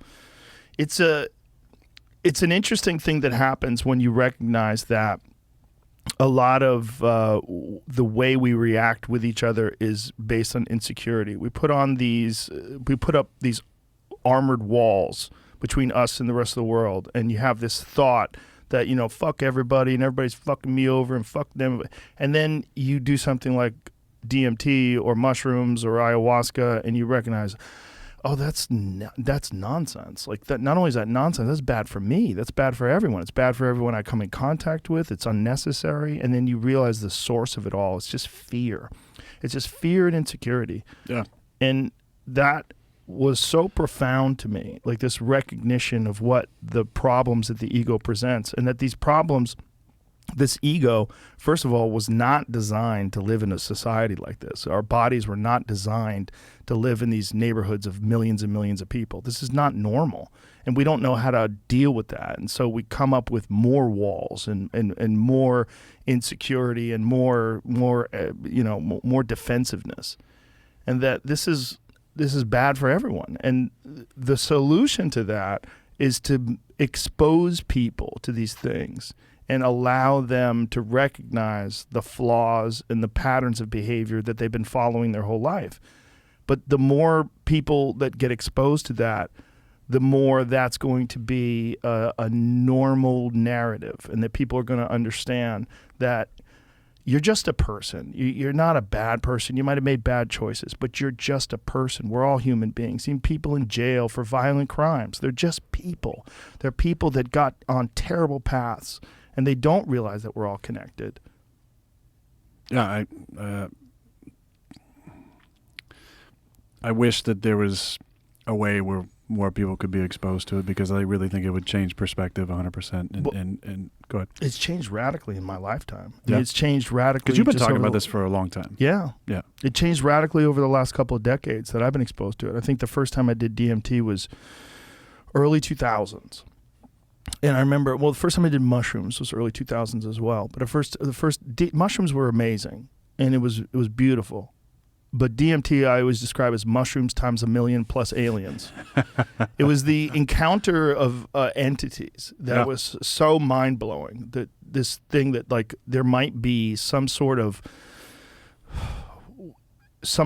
disembodied consciousness that exists in some realm that you can access within 15 seconds. That there's just the thought that that's a real thing. You know, ayahuasca, as opposed to DMT, ayahuasca is, for people who don't know what we're talking about, is a oral version of DMT.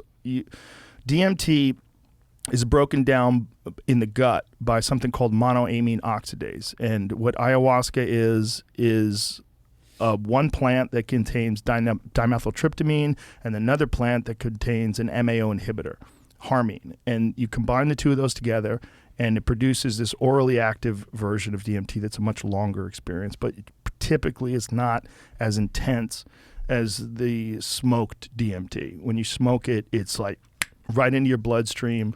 And it's short, though, right? It's shorter. But you just do it again afterwards. You come out of it in like 15 or 20 minutes and you want to go right back in. It's so profound, and it changes everything. It changes how you think of reality. It changes your way, the way you interface with other people. It changes how you think about yourself. You know, all your stupid ideas of who you are and all your ego and nonsense, it all just gets blown to bits. And I think feel that's like the purpose that stuff of it. just matters less, right? All Yeah. those insecurities and fears, and what it doesn't mean you give less fucks about life. I think it actually just changes what you give a fuck about. Yes. Like connecting and loving people and spreading positivity and kindness. And But there's churches that use ayahuasca. You know, I had Dr. Rick Strassman on the podcast recently, and he talked about these churches that have an exemption by the Supreme Court in order to use it for religious purposes. And there's one of them that is like, there's two different ones. Do you remember the names of them, Jamie? There's two different churches. One of them seems a lot more fun. They sing songs and they have these ecstatic dances, and so they do their DMT. But they're both Christian-based churches. really, Yeah, and they one of them is from Brazil, I believe. They might be both from Brazil, which obviously has a long history of use of psychedelic medicines. But that these people have these incredible communities that they've based around the entire flock participating in these psychedelic rituals. Like, that's really what a church probably started out as. If you read The Sacred Mushroom and the Cross, which is John I was Marco hoping Allegro's you were book. going to bring that up. I was just talking to a buddy actually last night about this book. It's an amazing book that I believe, I'm not sure if this is true, but let's find out. I believe it was bought out by the Catholic Church. I have 2 copies of the original printing of The Sacred Mushroom and the Cross, and it's a fucking phenomenal book. Because it's written by this guy, John Marco Allegro, who's a biblical scholar and a linguist, and he was also an ordained minister. Yep. But through studying religion, he became agnostic. And he was like, I think these are all, they share these stories. Like, what's the root of these stories?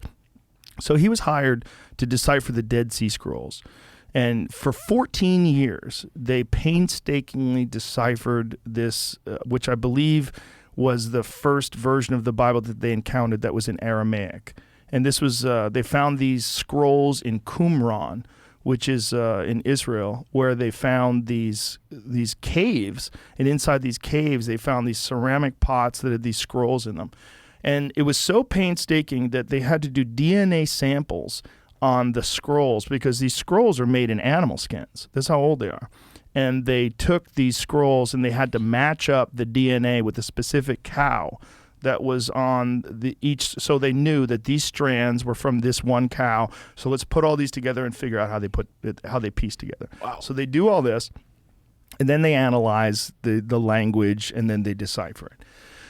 His interpretation, after 14 years of study, was that the entire Christian religion was a giant misunderstanding, and that the original version of it was all about fertility cults and psychedelic mushrooms. And particularly in his eye, a lot of it was about the Amanita muscaria, which is a very misunderstood and very confusing mushroom, because I've done that before too. It didn't really do much. But they think that it might have been seasonal. They think it might have varied genetically and geographically, and that it had different compounds in it in different places. But this is the mushroom that's connected to Santa Claus. Yeah. This is the mushroom that looks like Santa Claus. It's a red mushroom with white dots on it, and the original Santa Claus, which is a great myth. Yeah. It's wild because the original Santa Claus, the myth was that Santa Claus was a shaman, and he would come down through the chimney. The reindeer piss. Yeah, and they would. Yeah, it's all of it is connected, because the reindeer eat Amanita muscaria mushrooms, and then they would actually like knock people over trying to get to their piss, because they would smell the Amanita muscaria in their piss. And these people that did this ritual, they would eat the Amanita muscaria and then they would drink their own piss, because the psychedelic compounds were in the piss, which is how they figure that out. I don't know. But this book was, is that true that it was, I think the Catholic Church bought it out, and then it was republished, I believe about a decade ago. It was definitely republished. I can't find anything that says it was bought out. They banned it, and it was banned by the publisher, and that guy was fired from his job, but I can't see anything about them buying it. He also he wrote a second book that was widely available because of that, and that is called Psychedelic Mushrooms and the Christian Myth. I think it was something about the Christian myth. What is the other John Marco Allegro book? He had two books. Something in the Christian Myth. Dead Sea Scrolls in the Christian Myth, yeah.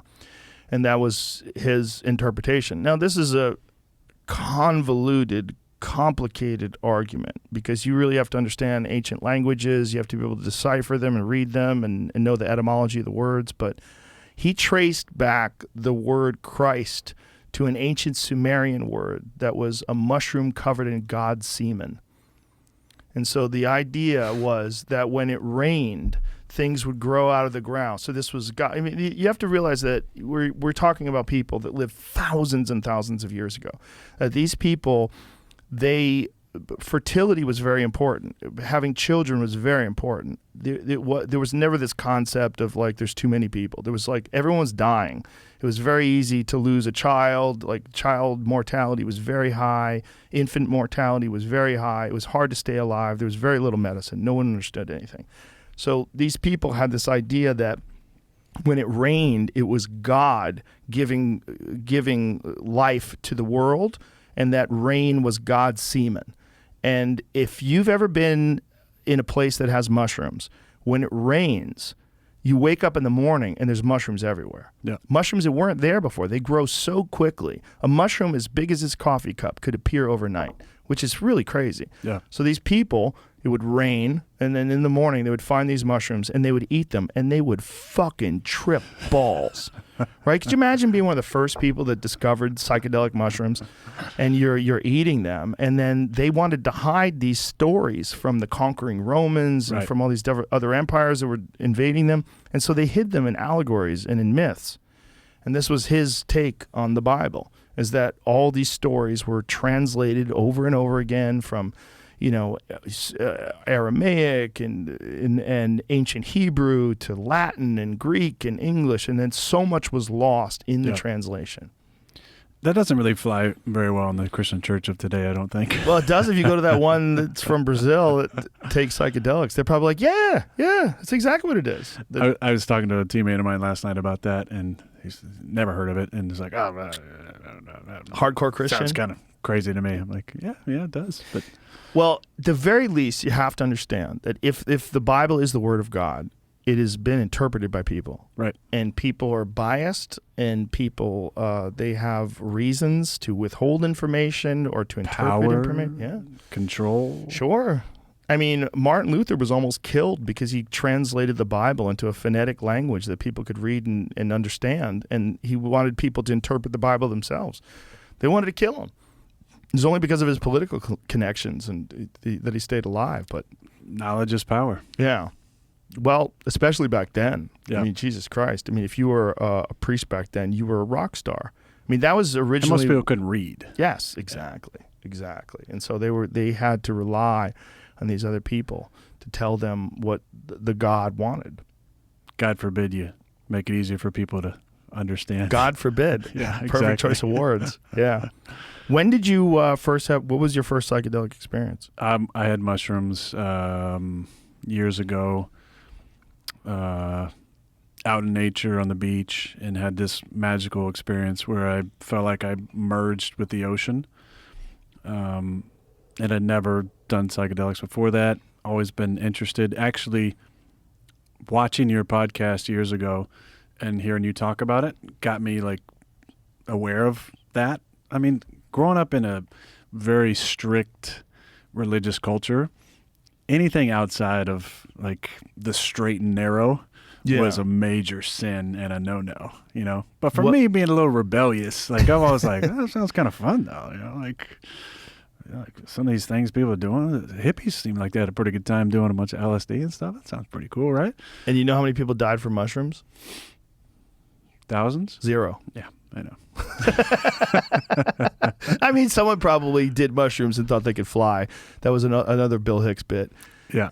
It was like tragedy. Young man on acid, thought he could fly, jumped off a roof. Well, how many people have OD'd on marijuana? 0. Oh, really? Crazy. Yeah, wow. Isn't that crazy? But again, I'm sure people have lost their minds. I actually had Alex Berenson on the podcast yesterday, who wrote a book called Tell Your Children. He was on to talk about COVID, and he actually got reinstated by Twitter because he won in court. Yes, everything he said turned out to be true. Yeah, all the things that he was saying, the things they banned him for. Are those other guys back on? Well, what other people got banned?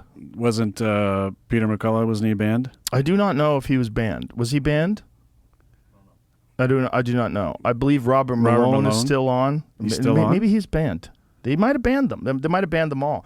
Look, they were banning people for contributing to vaccine hesitancy. I mean, they were taking this hardline stance because they thought they were right. They didn't know, man, and this is a big part of it. It's not like this is vast conspiracy by these people. A lot of these people were ideologically captured. They really thought that they were doing the right thing and that this was the good thing to do. They just were incorrect. And they had these assertions, they had these facts, they had this data that they were getting from the government, they had this data they were getting from Fauci and the NIH and the CDC, and they thought they were doing the right thing. And that's why they did these things. But I think I'd stole a line from either yourself or somebody had on that I said at one point, but science that can't be questioned isn't science anymore. It's propaganda. Right. And that was my problem with the whole thing is science is propagated by peer review. Yes. And you have an idea and then giving it to your colleagues or a study group or an institution and then having them review it. Yes. And figure out, did your shit make any sense or there's some holes in it? Yeah. Right? But there wasn't any questioning of the information that was put out. Well, it wasn't allowed. There was questioning, but it wasn't allowed. Yes. You're automatically put into anti-vaxxer, flat earth, crazy white right-wing conspiracy theorist. That's what I said when I made that video to Neil Young, when Neil Young was getting all his music removed from Spotify because I was promoting misinformation. I said, what you say is misinformation today is not going to be misinformation in the future. You have to understand that. And I was saying how they were saying there was misinformation. Well, the things that you were getting kicked off of social media platforms initially, you were saying that masks don't work, or saying that the vaccine won't stop transmission, or by saying that the virus came from a lab. All those things would get you kicked off of social media initially. Those have all been proven to be true. Not only, well, not the virus coming from a lab. That's just most people believe it to be true. Assumed, yeah. It's like a large swath of the scientific community is behind that now, and including Newsweek. It was on the cover of Newsweek, this lab leak theory, which is not, I mean, it's the most plausible scenario. There's not an animal host. They haven't shown that there's an animal host that could give it to people. That's not propaganda. That's not fake. That's not pseudoscience. This is just what they know. All those things would get you kicked off social media. Now they're widely understood to be true. So this is one of the things that I said when I made that video, that these people that you're talking about, one of them, Dr. Robert Malone, he holds 9 patents for the creation of mRNA vaccine technology. He was a part of the creation of mRNA vaccines. He took the mRNA vaccine and had a horrible reaction and almost died. And then you have Peter McCullough. Peter McCullough is the most published physician in history in his field. This is a guy with rock solid credentials who initially was telling people to take the vaccine. And then he was experiencing all of these patients that were coming in with these diseases and these illnesses that they'd acquired, he believed, from the vaccine. And there was no ability to discuss this and no ability to ascertain if that was the fact. You had to follow a very specific narrative. But that's not science. No. That's And propaganda. One of the things that we learned from John Abramson when he came in here and he was talking to us about he was a doctor who had worked to litigate against pharmaceutical companies when they had produced that he was part of the Vioxx thing and some other medications. He said that when a pharmaceutical company creates a product and they do studies, when someone peer reviews the data, they don't peer review the raw data. They peer review the studies that the pharmaceutical companies has given them, which is fucking crazy. That is so crazy. That's like saying, say if you're guilty of something and you say, well, let me give you the evidence that I have, my evidence that I've reviewed myself, and this is why I feel like I'm innocent, and I'm going to show you my evidence. And the cops be like, fuck you. Let me see your phone. Did you text the drug dealer? Let me see. Did you plot a murder? Let me see your fucking email. Is it as crazy as like the FDA getting 51% of their budget from the pharmaceutical company fees? That's pretty crazy. Now, you can fact check me on that, but I believe that's... Is that true? Yeah, I wouldn't be shocked. I mean, they're basically paying to get their product approved. Well, and how about the CDC stopping the distribution of COVID vaccine booster data from people 18 to 49 because they said it would contribute to vaccine hesitancy? How about Pfizer asking to wait 75 years to release their data and then 55 years? That's wild. Like, let's wait until after we're dead just for the compliance. Yeah. Yeah. And my thing is, like, at a bare minimum, right? At a bare minimum, it should just make you pause and go, even if you say, I'm not a conspiracy theorist, I'm not any of these things, a rational, to me, and this is an opinion, a rational thinking human would just be like, hold on a second. This is kind of fucking weird. When it comes to pharmaceutical companies, it's like that old story of the scorpion and the frog. The scorpion hitches a ride with the frog, and the frog's like, hey, man, don't sting me, because if you sting me, we're going to drown. And the scorpion stings him. And the frog's like, what the fuck? And the scorpion says, hey, it's my nature. Yeah. That's their fucking nature. I mean, this is what they've always done. If you expect them to make some moral right-angle turn towards being just completely selfless and not concerned at all about profits and only looking for the greater good of humanity, well, you're looking at the wrong people. That's not what they do. What they do is they have a responsibility to their shareholders. They have a responsibility to the corporate management, and that responsibility is to make the most amount of money possible. And they're going to do that. And they're going to do it by hook or by crook. They're going to weasel. They're going to hide data. They're going to manipulate data. And they've been accused of that, rightly so, all through this whole thing. But they have billions to spend, and they spend billions on... Brought to you by Pfizer. Anderson Cooper. Brought to you by Pfizer. Yeah, it's so obvious and so wild. And if you discuss it amongst many people that have like a shallow understanding of this topic, they will immediately roll their eyes and say, oh, look at Aaron. This crazy fucking hippie asshole football player thinks he's going to fucking educate me. Well, I watch MSNBC and I have the data. Keith Olbermann says you're an asshole. Like, it's fucking amazing. It's amazing. You know, I've had some people that also were very pro-vaccine, very anti all these different things, and then got really badly sick and were very conflicted and didn't know what to do. They got really I know people that got really badly sick from COVID post-vaccinated, and I know some people that got really badly sick from the vaccine itself, and they were very conflicted. And some of them just kept their mouth shut and stopped talking. And some of them even publicly said, I would still take it again. I think overall the good is good. I mean, my heart's fucked now, but, you know, it's better for everybody. And that's one of those things, if you say publicly, you're going to get a certain amount of love. It's like a virtue signal that I was willing to There's sacrifice. so much of that. I mean, put one mask on, two masks on. Sure. You know, I'm doing my part. Yeah, look, it's still kind of a free country, so you can do whatever the hell you want. Kind of. Yeah. Well, a lot freer here. A lot freer in Texas. Yeah. The difference between Texas and California was so stark that when I came out here with my kids in May of 2020, they're like, let's move here. Like immediately. Like just seeing people like going out to restaurants and seeing people like, on the lake like in California, the beaches were fucking illegal to go to. Yeah. And here we're on a lake and people are drinking and fucking playing Garth Brooks music and jumping in the water. And my kids were so confused. They're like, what is happening here? Like, why is this so different? And this is Austin, which is very progressive and very liberal. Yeah. You go to the rest of Texas, they pretend that COVID just fucking didn't exist at all. South in general, Yeah. I think. Yeah, I mean, and, you know, that's not good either because it is a real fucking disease. And if you're not healthy and you're not covered, you could get fucked up by it. I agree 100%. But what I was saying or trying to say was, why is nothing else being talked about as far as ways of combating this disease, like eating better, like exercising, like vitamin D deficiency? Well, even monoclonal antibodies. I mean, Yeah. they suppress monoclonal antibodies, which is wild.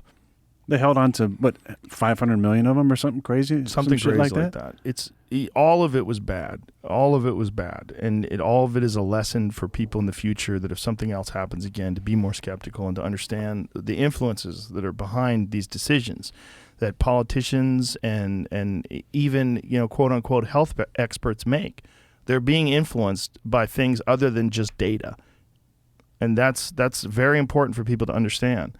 That there's an enormous amount of money that's being spread around here, and people have gotten obscenely wealthy because of this pandemic, and they've done so because they promoted a very specific narrative that they knew was going to be profitable for them, even if it was detrimental for people, even if it removed people's ability to choose what to do and not to do, even if there was people that would not be adversely affected by that virus statistically because of their health, their age.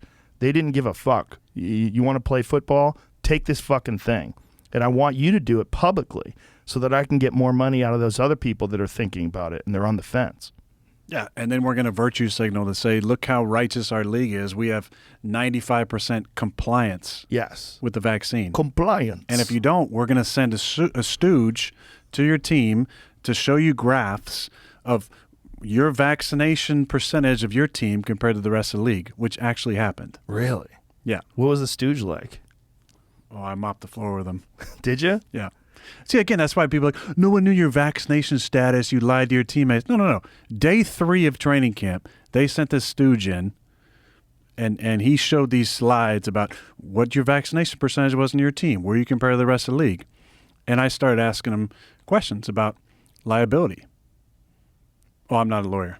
Okay, cool. But you're in here talking about all these different things, and you don't talk about anybody's personal health issues. There's 0 exemptions. You took out religious exemptions. You took out PEG exemptions. You took out anybody's ability to have an opinion. I don't want to do this. Yeah. Well, it's not only going to affect your day-to-day status on the team, but your ability to get a job, your ability to keep a job, your ability to get a tryout if you get cut from this team. because you want to put a percentage above 90% of your team where you guys can have some sort of like special virtue. Like, look how amazing we are. We're above the 90% threshold here. And then they scared teams that said if you had an outbreak caused by a non-vaccinated player, you'd not only forfeit that game if you had enough players out, but you wouldn't get paid for that week. And here I am showing up to training camp, Joe, the first day, and we got 5 people who work for the organization out with COVID, all fully vaxxed. And I got COVID from a fully vaxxed individual who only got vaxxed to keep his potential of being a part of the NFL. How many people do you know that had vaccine injuries? A few. How bad? Heart issues. And then like bizarre episodes that took him to the hospital. As little as like weird eye issues, that skin rashes. No COVID toe, but a bunch of other stuff. What was COVID toe? Didn't they try to accuse you of having COVID? You hurt your foot? I joked on my weekly show on the Pat McAfee show that I'd gotten, well, not joked, but I'd gotten hurt. I hurt myself when I had COVID, working out around my house, and because I had to be literally locked away for 10 days. And they joked about how it was an injury, a COVID toe injury. And in the Wall Street Journal, in their journalistic integrity, wrote this article about how I had lesions on my feet, and that's what my injury was, and it was caused by COVID. And then I showed my toe in an interview when I came back to work, and it started this whole thing. And so what was the extent of the injury? I broke my toe. Yeah, that was the extent. Just a normal injury. Yeah, it was a fracture. And the Washington Post, did they contact you at all? Wall Street Journal. Oh, excuse me, Wall Street Journal. Did they contact you? No, I mean, no, of course not. But I asked for the guy's information, and I had a phone conversation with him. Really? Yeah. How'd that go? It was very cordial. Did you ask him why did you publish 100%. this? Yeah. Yeah. I mean, I had my own assumptions that he was obviously trying to slam me because that was the flavor of the week, and I was an easy target. But I said, have you ever watched me on the Pat McAfee show? I said, do you understand my relationship with Pat and AJ, who's my best friend on the show, and the jokes that we have and the lightheartedness? I said, did you watch the episode at all? Because if you did, you would know that they were making a joke about how I hurt my toe when I had COVID. I said, and also, sidebar, probably an assumption, but I'm assuming this is probably true, just about every beat writer that works that covers the Packers, right, and national media that watch that show each week because they write stories about it, not one writer wrote anything about COVID toe. No one fucking, was like, oh, let me look into what COVID toe is, and maybe I can, scoop this first and write an article about it. I said, no one wrote about it. I said, so do you think you were like writing some, groundbreaking, breaking news story by saying COVID toe? No, you're trying to slam me. I said, I just want you to admit that. You didn't watch the show. I said, and you were doing, no. I watched the whole episode. I said, have you seen any other episodes? I said, do you understand the rapport I have with these guys? Do you understand what, humor is? Yeah. Sarcasm? So, but I think overall it's a cordial. I mean, I was, he took my call, but probably thought he was going to get another story out of it. What was his reason for publishing this false information? He thought he was doing a justice to all the, thousands of people affected by COVID toe.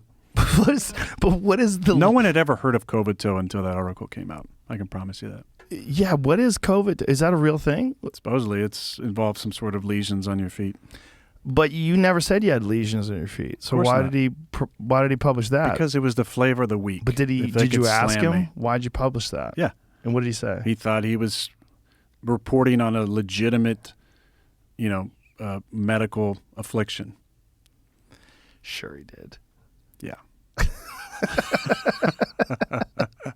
Did he publish any stories about people with vaccine injuries? No. Those are legitimate medical afflictions. You should probably look into that. There's not enough information on VAERS, I don't think. Well, it's not just that, right? It's like there's no liability. That's the real problem. Like, it doesn't matter. That goes back to the 80s. Yeah. Well, with this stuff, it was specific. With this particular medication, this particular vaccine, it was very specific that they were going to exempt them from any liability because of this emergency use authorization. Which is only granted, I mean, you know these things. Yeah. If there's no other therapeutic option. Exactly. Which is why they were so vehement in their opposition to anything else. Yeah. It's wild. I mean, I feel like that's not, like you saying that, me saying that last year, like that's conspiracy, right? Oh, yeah. Yeah, there's a lot of things that... I mean, I think there's a greater, at least, percentage of the population that can go, okay, that's reality now. Yeah, most Right? people are saying that's reality now. And there's a lot of people that feel duped. And they might be quiet about it, but they feel duped. Is it true that because remember they championed that they had got a vaccine that was FDA approved, right? But that actual vaccine didn't come out. Is that true? Well, when Jen Psaki said these vaccines are approved by the FDA, which is the gold standard, that was a lie. They weren't approved. This was not true. They had an emergency use authorization. They weren't approved. But she was a propagandist. I mean, when she's working for the White House, she's this person that, answers questions, and most of it, the hard questions were all by Peter Doocy on Fox News. He was like the only guy that was like pushing back against her. And she just fucking flat out lied on not just one occasion, multiple occasions. I mean, maybe they had a narrative that they told her. Maybe these are talking points. Maybe that's her job. But it's a weird job in the beginning, right? To begin with, because it's a job where you're not even asking the president. You're asking this White House press secretary. Yeah. So there's a person, and the only one that was good at that girl, McEnany, what's her name? Kayleigh McEnany, the one who worked for Trump. That lady was a fucking assassin. That lady had like binders with like footnotes, and anyone would say some shit. That's interesting because actually CNN said this, and then she would like quote it back to them and stuff it in their face. That lady's the best ever at that job. She's the fucking Michael Jordan of White House press secretaries. She's a fucking wizard. She was great at it. Unfortunately, she was working for Trump, so she didn't get any of the credit she deserved for being so good at that. Now they just read it out of the binder. They don't even. Yeah. They Well, now they just fucking lie. Did you see the one lady that was on with Don Lemon? Don Lemon, who's chief propagandist for the fucking CNN. She's on with him, and he's saying, do you think that Joe Biden was too old to run in 2024? She's like, why are we even asking this? I can't even keep up with him. That's what she said. I can't keep up with him. Which I said, like, well, you should go to a doctor because you've been fucking poisoned. Yeah. If you can't keep up with that guy, there's a real problem. He's dying in front of our eyes. I mean, if he dropped dead tonight, no one would be shocked. They can't. I mean, they can't put him back up, can they? Yes. Yeah, they can. It depends on what kind of medications they get him between now and then. Whatever the fuck they gave him during that second debate, that's a good mixture. Yep. I don't know if he can maintain that mixture because I have a feeling that every cell in his body is like re-entering orbit in the space shuttle. Like, fucking keep it together. So let's live in that world for just a second. Let's think about it because I've thought about this before because I've thought about like, man, he was pretty on the ball. What could they possibly have given him? Adderall for sure. Yeah. If I was going to do it, what I would give him was Adderall. I would give him testosterone. I would have him on testosterone period anyway because he's that old. I mean, I would have him on, peptides, human growth hormones, some Orlins. His body produces more growth hormone. I would have him on all sorts of nootropics. I would have him on Alpha Brain. I would have him on every fucking thing that's available. Neurogum. I would give everything that you can to enhance his memory, acetylcholine, all these different things that we know through peer-reviewed data or that actually do help your memory. Right. And then I would give him some sort of stimulant. I would give him something that's maintainable, something where he's not like out of his skin, going crazy. And you'd probably practice with low doses. And I know they had practice debates. And so he had his talking points dialed in, and I would even give him an earpiece. I'd give him something where we could give him data and tell him this and tell him that and don't say this, and here's how you respond to that. But I don't even know if that would be good, because sometimes when people have things in their ear, it confuses them. It's hard to get used to, like having people talk. Have you ever had someone talk in your ear while you're talking? Yeah, it's difficult. It's very hard. I've had bad producers on shows, and in the middle of a conversation, they're talking in your 30 ear. seconds to go out here. Yeah, that's not that bad, because that's like easy to ignore. But Get when them they to talk start about this. yes, that's where it's hard. Like what? They start giving you. I had one time I was interviewing someone for the UFC. I took it out of my ear. I'm like, shut the fuck up. Like, you're talking while I'm talking, you idiot. Like, don't do that. You're ruining everything. Yeah. Like, but they don't understand that. They don't understand that role. They just want you to be a little robot for them and just do what you need to do. But when you're talking to someone, you're taking into account what they're saying. You're formulating your next question. Yeah. You're listening. You're trying to interact with this person. Yeah. You can't. Well, I'm going someone's to talk talking and here. listen to what the response is, and also listen to what you're trying to tell me. No, well, you need to get better at your job. No, you need to shut the fuck up. That's Yeah. what you need to do. Let me do it. I know what I'm doing. UFC, how about that Usman-Edwards Crazy. fight? God, Crazy. damn. Crazy. That's the greatest come from behind head kick knockout ever. It was over. It was Usman over. was dominating I rounds watched 2 it through again 4. today. I watched it in the gym today, working out. It's like, fuck, it's crazy. And we always knew Leon Edwards was really technical and really good, but I just assumed that the battle was lost. It seemed First like round, he looked great. he took him down for the first time. Well, Colby Covington should have gotten credit for a takedown in the second fight. He did take Usman down. And Usman's knees went to the ground, and Daniel Cormier was angry that it wasn't registered as a takedown. He goes, "That's 2." And you're talking to Daniel Cormier, who's an Olympic wrestler. That's the expert. That's who you should be going to when you decide whether or not something's a takedown. So I think they erroneously credited that with the first time that Kamaru Usman's ever been taken down in the UFC. It was the second time, but it was the most significant, because not only did he take him down, he took him down, he mounted him, and then he took his back, and he was threatening with a rear naked choke. It was big. But then Kamaru was the champion he is, took over, and he won most of the remaining rounds. And it looked like it was, 3 rounds to 1. It almost looked like Edwards had kind of resigned to the fact that he was going to lose on a decision. Yeah, that's what a lot of people were saying. I mean, Dean Thomas, actually, who's the guy we go into in between rounds, who's an expert coach, he said he's broken. You could see how he wasn't looking his coaches in the eye, and he looked dejected. He goes, this is what it looks like when you're mentally broken.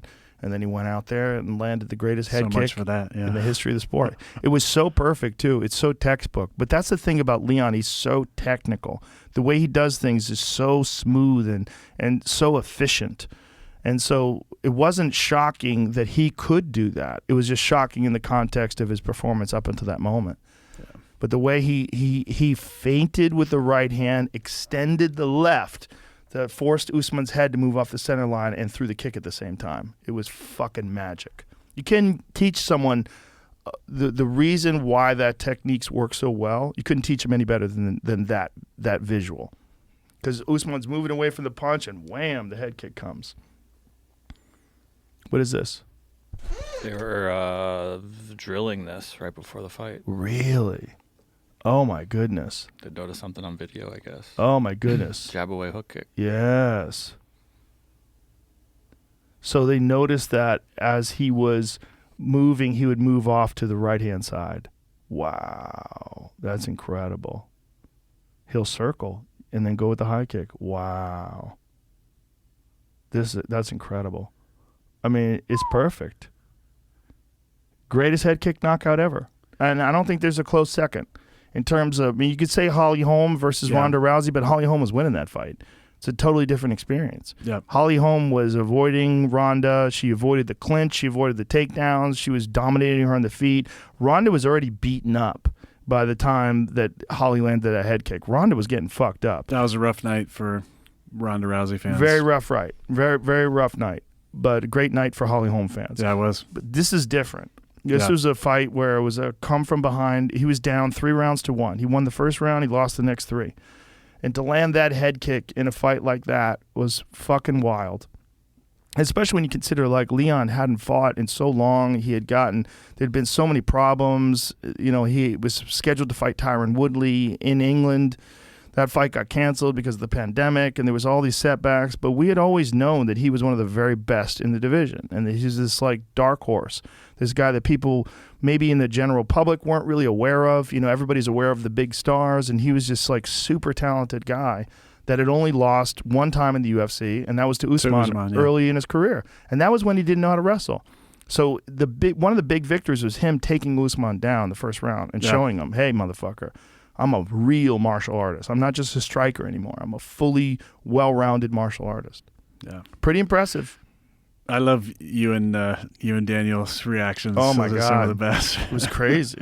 It's so crazy. Yeah. I mean, how do you not react that way? Yeah. Like when that happened. I mean, everyone behind us had the same reaction. Yeah. There's a video of Tony Hinchcliffe, who was right behind me, and when the head kick lands, he stands up and puts his arms in the air and he goes, "Oh my God!"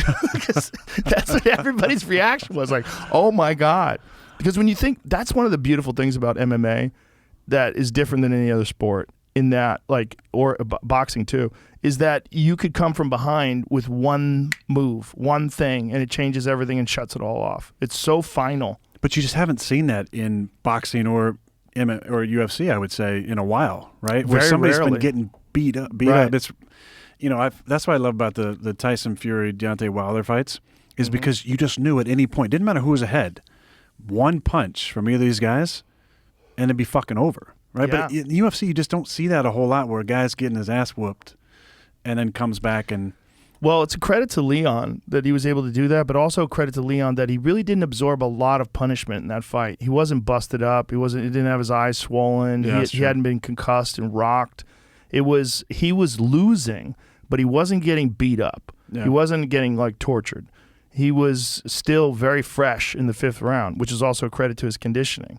You know, that he was able to fight that kind of a grueling fight and still be fast enough. In Utah. Yeah, as well, because some of the other fights, multiple fighters were really, I mean, poor Luke, wasn't conditioning wise, but there were other in the prelims where people were really tiring out in the 2nd and 3rd rounds of 3-round fights. Sure, and both these dudes, Usman as well, they looked really fresh in the 5th round. Well, Usman lives and trains at least in Colorado. Yeah, so he's training at altitude, which is great. But there's arguments about that too. One of the arguments is that the best method to do is actually to sleep at altitude, but to train at sea level.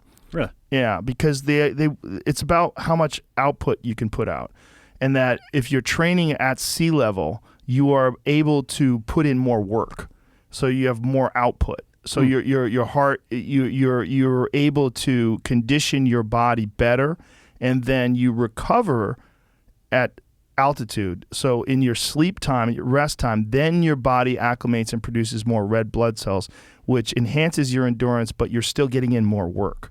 Interesting. Yeah, that's the general consensus now, is they think that it's better to sleep at altitude. So people have these altitude tents. Hyperbaric stuff? No, it's an altitude tent. It's a tent that you sleep in. Oh. And so what it is like you are in this diminished oxygen environment while you're sleeping. That's like a mile or 10,000 feet or something? Yeah, it's something like 10,000 feet. Yeah. And I know BJ Penn used those when he was fighting, and some other folks have used those, but Leon used that throughout his camp. So even when Leon was training in England, before he came over to America to prepare for the final leg of his training, he was sleeping in an altitude tent. Worked out. It worked out. Yeah. Wild. Yeah. And they're going to have a rematch. If they do have a rematch, it'll be in England. And so Covington won't get Edwards? Or I don't know, because a head kick like that takes a long time to recover from. And that's something that really needs to be discussed, because his ability to absorb punishment may be, because of that kind of a knockout, when you get knocked unconscious, like Freddie Roach wouldn't let Manny Pacquiao do anything for like a year. He wouldn't let him fight. He wouldn't let him train. He wouldn't let him spar. He was like, you need to take a long time off after Juan Manuel Marquez knocked him out with that one punch. Yep.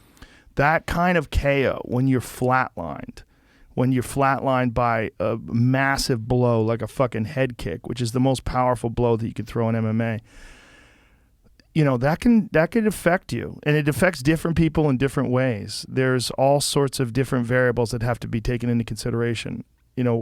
Was it just a flash knockout? Is he going to be fine in a couple of months, or is it something that we don't know what kind of repercussions health-wise that's going to have on him. Some guys, they lose their chin like overnight. One knockout like that, and they're never the same again. Hopefully not for Kamaru, he's a lot of fun to watch. No, he's awesome. He's awesome. I mean, in my opinion, before that fight, he was the greatest welterweight of all time. If you look at the quality of his competition and the way he dominated them, he didn't just have like close fights with people. He was smashing them. And he did that all the way up to his title run, and he did that while he held the title, and one fucking kick changed everything. There's some fun fights coming up. Oh yeah, man. Yeah, there's some good ones. Adesanya's fighting. That's a good one. Pereira's a dangerous Mr. man. Diaz is coming back to the ring. And he's fighting Hamzat, which is crazy. Oh, I know, that guy's... Yeah, that guy's intense. Yeah. Yeah, there's some great fights. But Diaz is one of those ones, and I'm a fight fan, but it's a no-brainer. There's just a few guys, doesn't matter what you're doing, you always make sure you tune in for... Yeah. It's like with Conor. It was like that with Floyd Mayweather, even though it wasn't... That's why I really shifted from loving boxing to loving MMA and the UFC, just because it's so much more definitive in the MMA world. But Conor and the Diaz brothers and Adesanya up until maybe the last couple fights where they haven't been as exciting, I would say. But I would say there's a reason for that, is that Adesanya is smart. Like the guy he fought in his last fight, Jared Cannonier, everybody's like, well, he didn't do enough, he just coasted and won. Like, no, he was fighting one of the most fucking dangerous guys alive at 185 pounds. Jared Cannonier is a fucking monster. He's so dangerous. He's so powerful. Big, and he's so big. He fought at heavyweight, and then he fought at light heavyweight, and he makes 185 by the skin of his teeth. And then weighs, 205 on fight night? Easily. He's massive. Well, do you know that Pereira, Alex, the guy who is going to fight Stylebender next, he weighed 229 when he fought last. What? Yes. So he weighed in at 185, and then he was 229 on fight day. How is that even possible? Science. That's a wild cut. I don't know. There's I love Stylebender. Photo of them he's back a lot to of fun back. To watch. Oh, he's a wizard. So technical. He's the incredible. most technical guy in the sport in history in terms of striking. No one's even close to him. He's so good. But look, that's the difference. So what did he say? So he cut 47 pounds.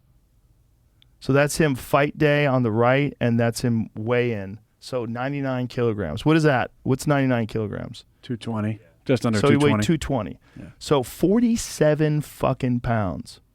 That is bonkers. To go from 85 to whatever that is. Yeah, 100 kilos is 220, so that's incredible. It's fucking incredible. But that's what they're doing. And that's the most avoidable aspect of MMA, I think, is the weight cutting. And I think it's a real problem. And so what do you do to change it? They need to do hydration tests. They need to have more weight classes, because right now there's only 8 weight classes. So there's some big jumps, and one of the big jumps is 85 to 225 or to 265. Yeah. 205 rather, and then 205 to 265. Yeah. Those are the big jumps. So 85 to 205, that's 20 fucking pounds. That's so much weight. There's nothing like that in boxing. In boxing, you have guys that are fighting at 147, and then you have guys that are fighting at 154, and then you have guys that are fighting at 160. That's so reasonable. Yeah. 6-pound weight class differences are very reasonable, and then it goes to 68. That's reasonable. And then it goes 68 to 75, also reasonable. These make sense. 7-pound gaps, 6-pound gaps. The 20-pound gaps that they have in MMA are nuts. And then how about the fucking 65 or 60-pound gap from 205 to heavyweight? That's crazy. It's too big. It's too much. And the way these guys are depleting their body and destroying their body to make weight, you can only do that so many times. Guys start getting kidney damage. They start getting kidney stones and develop all sorts of issues with their organs. It's just not good. And it's avoidable. It's totally avoidable. If you just structured the weight classes and ran hydration tests to make sure that guys are competing in a weight class that is actually their frame, yeah, that actually fits them, that can be done. Make it happen.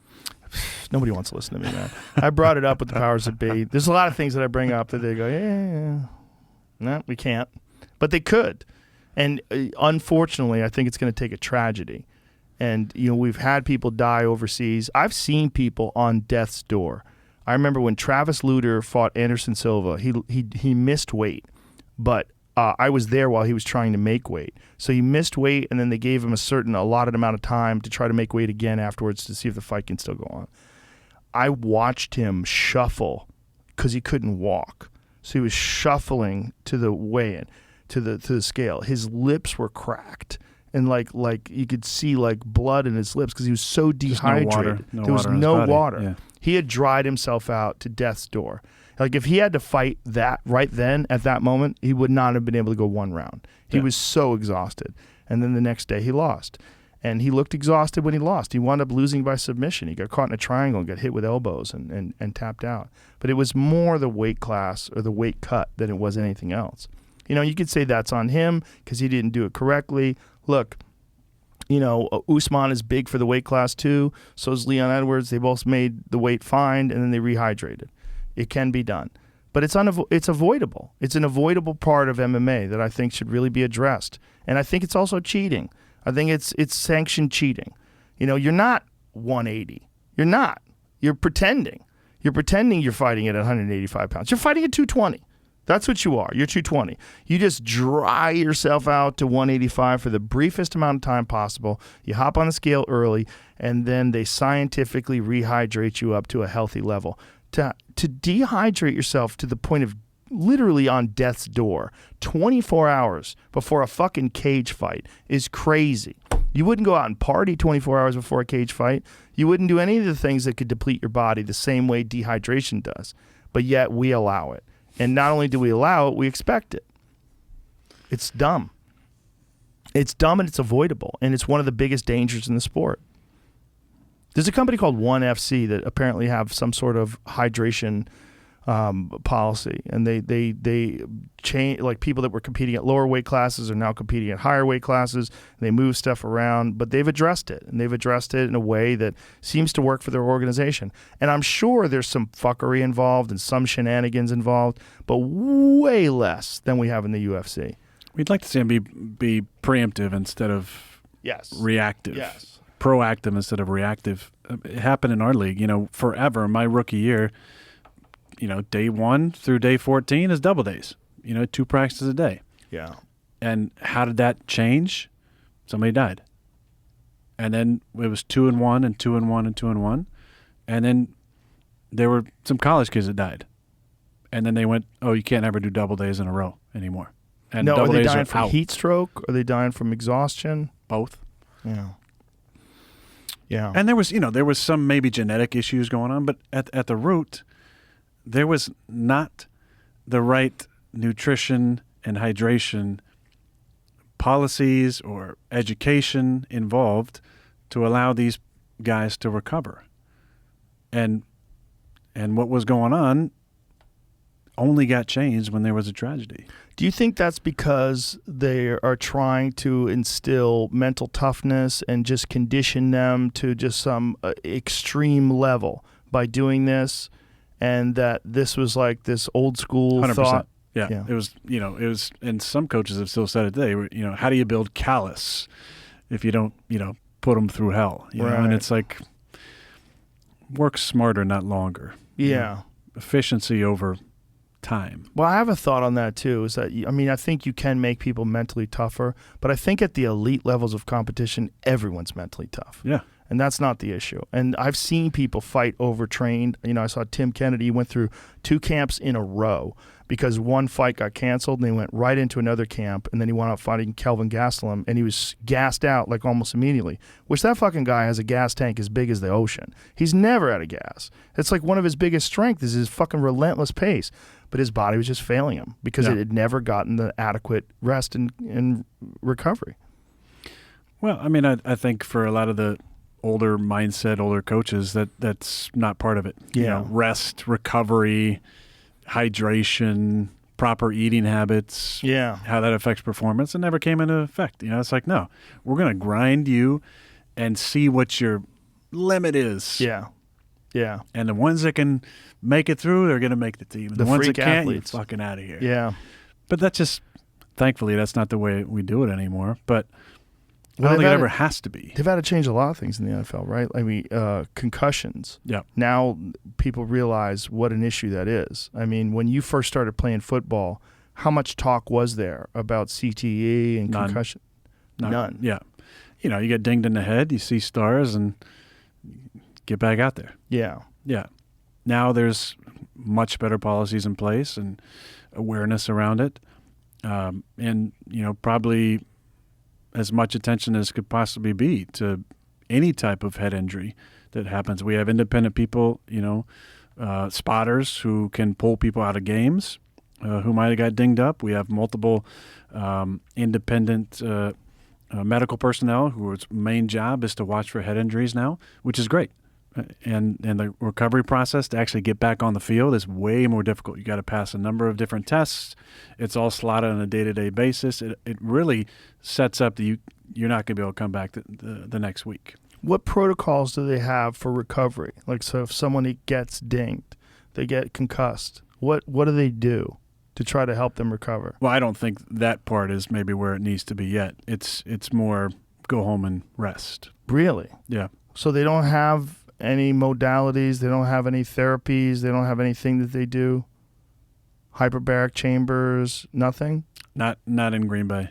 Really? And I would say not in probably most places. There's I think in any business, I'm not just going to single out the NFL, but there is an aversion to a new way of doing things, always. Yeah. And I think until they see other people doing it and having success maybe, it's always going to be met with, no, this is how we do things. We've always done it a certain way. This is how we're going to do things. Now, there's education that comes up and conversations, and we further it, but it's not like, hey, you got a concussion? Okay, you're going to hyperbaric for, days 1 through 3 and do light therapy in this day and do, and take, this on this, whatever it might be. There's not. And what tests do they do on people to make sure that they have recovered? Cognitive testing. There's balance testing. There's multiple cognitive tests and then a balance test. And it's all, compared to your baseline that you do at the beginning of every season. When you hear about guys like Jim McMahon that are suffering really badly now, does this give you pause? Yeah, for sure. And I know Jim, and I'm definitely friendly with Jim. I enjoy being around him. He plays in the same golf tournament I do in Tahoe. He's played every year it's ever been on, and I've talked to him about his issues and heard him talk about it as well. And it definitely gives me pause. That's why I'm always, doing research on my own about stuff that people have done. Joe Namath has talked a lot about, his use of hyperbaric chambers actually and healing some of the gray matter that has been associated with traumatic brain injuries. But, CTE has been linked to a number of suicides that we've had from former players. And it's a real thing. I really do think it's an issue.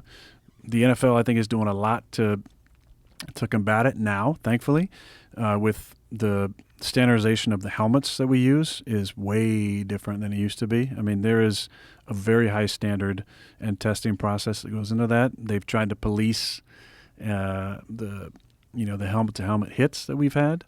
There's way more protection for players that carry the ball. There's protection of all sorts for any type of helmet-to-helmet contact. You can't erase any of it, and some of it, honestly, is the draw to the sport, right? Is the violent nature of it. But I think all of us realize the risks that we're taking. I mean, you should. You're playing a contact sport, and there's things that to look into and to think about when you're playing and when you're done playing to make sure your cognitive function is still there and you're lesser at risk to some of the effects of CTE. Well, you're a very proactive guy, so I'm sure you have kept abreast of all of your own impacts. Yep. And how many times do you think you've been concussed? Let's see. I've had 3 concussions, I believe. 1, 2, 3. Yeah, I've had 3 concussions where I've come out of games in my playing time. And obviously taken a number of other hits to the head that didn't classify as concussions, but the last one I had was in 2018, and I got kind of clotheslined, and I went over and sat on the bench, and was like, oh man, I kind of dinged up a little bit, but felt like I was okay, and then just came on, and my vision just went like, and took myself out of the game, and that one kind of scared me, to be honest, because it it didn't feel like I was concussed. It didn't feel like it felt like kind of a normal shot almost. And then it just came on, and I, basically was losing my vision. And that's when it gets scary. So that's when I really started looking into some of the things that people were writing about and researching on traumatic brain injuries, and ended up getting a hyperbaric chamber and felt like those dives have really helped me, and then taking Alpha Brain's awesome too. Yeah. I saw this article recently about Brett Favre, where he's talking about how he's had somewhere around 1,000 concussions. That might be exaggeration. Might be. Well, he played in 350 games, so that's like 3 a game. I think he was talking about his whole life. Oh, his whole life? Yeah. Yeah, I mean... What does it say here? It said more than 1,000. So what we know now is concussions happen all the time. He believes only suffered 3 concussions in his career. He's now upped that estimate to more than 1,000. Well, I do know that for sure, when he started playing, I believe in 91, the protocol was you got dinged, just take a little break, shake it off, and get back out there. Right. Well, that's how it always was in sparring. Yeah. I've seen guys get knocked out in the gym, and then they're sparring 10 minutes later. And that's when multiple concussions can happen. Yeah. Because once you get dinged the first time, the next hit doesn't have to be anywhere on the same level to have a brain issue. So he says, what we know now is concussions happen all the time. Favre said, you get tackled, your head hits the turf, you see flashes of light or ringing in your ears, but you're able to play. Based on that, thousands. So it had to be because every time my head hit the turf, there was ringing or stars going, flash bulbs, but I was still able to play. Yeah. Yeah, I mean, if every time you get tackled, that could be a concussion-like play, then probably a lot for all of us. Yeah. Have you found anything that's like deteriorating, or would that be the end for you? That would be the end, for sure. Yeah. I mean, my life after football is going to last a lot longer, I hope, than my life in the game. This is my 18th season, and I'd like to... That's a lot of seasons. I'd like to think I got, more than 18 years That's left kind in of my amazing life. that you've done that. I mean, you think of the average NFL player. What is the average time playing? About 3 years. Wow. Is there a sport like that? I don't know. I mean, I don't think there's another sport like that. No, I mean, the turnover, it's a young man's game. Although Tom has kind of rewritten some of that in playing, 24 years, He's going I think? back in again. Yeah. But they don't kind of make them like that at all. I feel fortunate to be still playing at 18 years, but you learn how to take care of your body and avoid. I mean, Tom has avoided, I think, big shots most of his career. He had one knee injury, and other than that, he's been fairly healthy most of his career and not really had any concussive issues. And I've been able to stay relatively healthy as well in my career. But yeah, it's a young man's game, and that's the fun part is the battle against time and the battle against age and the battle against the young guys trying to take your spot. You said you've had some knee injuries before, right? Yeah. What was the extent of those? I've had multiple cartilage issues, 2 cleanouts, had an ACL reconstruction in college, and then just a lot of issues around that, nerve issues, arthritic issues, bursa, inflammation. And then in 2015, after that season, I got cleaned up, and I said, it's time to get serious about my diet. And I cut out a lot of shit from my diet, hurtful to many Wisconsinites, but I really cut out dairy. And You probably shouldn't say that out loud. I've said it before. Did they get upset? They did, yeah. They Really? said I was, anti-Midwesterner. But when I did that, and I really limited gluten as well, I haven't had knee issues since January 2016. Really? So you think And that was since 1999, to 17 years of knee issues, cleanup, and a change in diet, and nothing the last 6 years as far as inflammation goes. I had a fracture in my knee in 2018, but nothing inflammation related. That's incredible. Yeah. That's really amazing that that diet had that much of an impact, especially when you consider the amount of abuse that your knees would take playing football. Yeah, it's been a total game changer for me. But diet has a big effect on more than just inflammation in your knees. Yeah, it really does. Yeah. Personality. Yeah.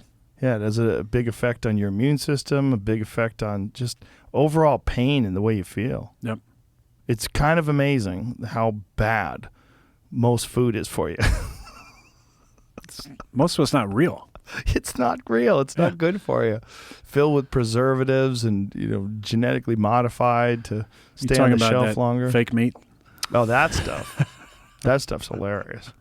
Especially the vegetable fake meat. They keep trying to sell that shit. Nobody wants it. Ugh. The stock has crumbled. Because everybody was like, Beyond Meat, this is our way out of this. Like, No, that's their way to more health problems. That shit's terrible. You ever see like the rat profiles when they serve rats? They develop all these fucking liver problems. They serve them that fake shit. How'd that information get out? I don't know. See, find out what that study was. There was some study about rats and the ingredients in these fake meats. It's not. It's processed seed oils. If you want to eat vegetarian, eat vegetables. Yeah. Don't be eating some fucking fake nonsense that's designed to make it look like a fucking cheeseburger. You're not eating a cheeseburger, bro. But don't eat a bunch of shit sprayed with Roundup glyphosate. either. Yeah. That's the crazy one. The recent discovery that the percentages insane. It was like 96% of corn or some shit, and like 100% of soybeans or some shit. Yeah, has glyphosate residue. Yeah. And people are saying, "Oh, it's a tiny amount of parts per million." No big deal. Like, what are you talking about? Where's the fucking long-term data on tiny parts per million of a fucking toxic chemical being ingested by people not being problematic? You show me that before because there's so many people that are co-opted by these companies, and then they'll immediately be the expert that comes on to calm people down after these, you need to look at the actual data. We're talking about the most minuscule amounts. Yeah. Well, everything is going to kill you. Yeah. So why worry about that? What's the big deal? Yeah, glyphosate scares the shit out of me because it's everywhere. It's like there's so many fucking things that are sprayed with it. Yeah. And if you want to, that's the thing about monocrop agriculture. You want to be able to have 10,000 acres of corn. Boy, that's a lot of fucking plants you have to kill. You got to kill a lot of other stuff that wants to grow there. And that stuff that they spray on the plants to kill the other stuff, that shit's in your body now. And they did blood tests on people, and they found that it was some ungodly percentage. I forget what the number was. Well, that and microplastics. Yeah, that's another one. Not good. Yeah. Yeah, you eat a credit card size, at worst case scenario, credit card size piece of plastic every week. That can't be good. No. Yeah. I don't think so. Well, it's just the worst of it is what's happening to people. In development, like people, when a woman's pregnant, her body's exposed to a large amount of phthalates. These phthalates reduce the size of a man's testicles and penis. They damage the reproductive organs of a woman. Women are way more likely to get miscarriages. If you look at the advent of petrochemicals, there's a book called Countdown by Dr. Shanna Swan, who was also on the podcast. I think she's from Harvard. But she wrote this breakdown of the introduction of phthalates. And phthalates are these chemicals that exist in plastics. And they use mammal studies to show what happens in mammals. And one of the things it shows is that their taints shrink. Because the taints of male mammals are between 50 and 100% larger than female mammals. But with the introduction while they're in the womb to phthalates in the female's bloodstream, the male taints shrink. And they've shown a radical decrease in the size of taints, the radical decrease, and this is in humans, decrease in the size of penises and testicles, and then a big uptick in miscarriages for females. And they believe that all of these are about these chemicals that are now in our diets. It's destroying the reproductive systems of people. It's lowering sperm counts in a radical way. It's very, very scary stuff. And it's almost unavoidable at this point because I don't believe that these studies were released. I think they figured this out somewhere in like the 2010s. And so we have like 10 years of this data, and maybe even less, where they're just sort of working out like what are the implications and what's actually happening to people. Yeah. We're fucked. We're fucked. Or not. I mean, maybe they'll figure it out. Someone will. I have hope. I have hope too. Hope. The Roundup shit scares me almost more than anything because there's so much of that. What do we got here? Plant-based Impossible Okay. Burger. Tests conducted by moms across America found the Impossible Burger tested positive for residues of glyphosate.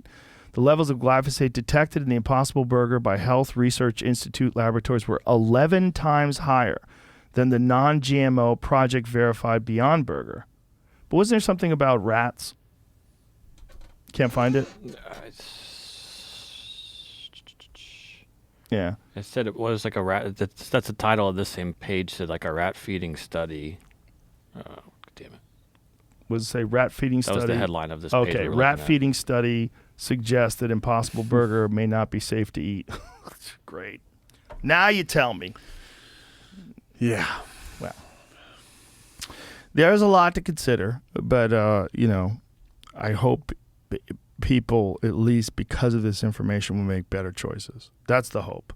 And, organic foods, definitely a better choice. And, also limit your amount of fucking bullshit in your diet. Drink more water. Drink more water. What a radical idea. Yeah. How about that? Yeah, probably good for you. Start with that. Take some vitamins and electrolytes. Get out in the sun. Get out there. Exercise. Get out in nature. Get off your phone. Lose some weight. Don't eat cheeseburgers as much. Yeah. Get off your phone. Live your life. Thanks, buddy. Hey, my pleasure, brother. Appreciate Thanks for you. being here. It was a lot of fun. It's great to hang out. Yeah. We'll do this again sometime. Love it. All right. Bye, everybody.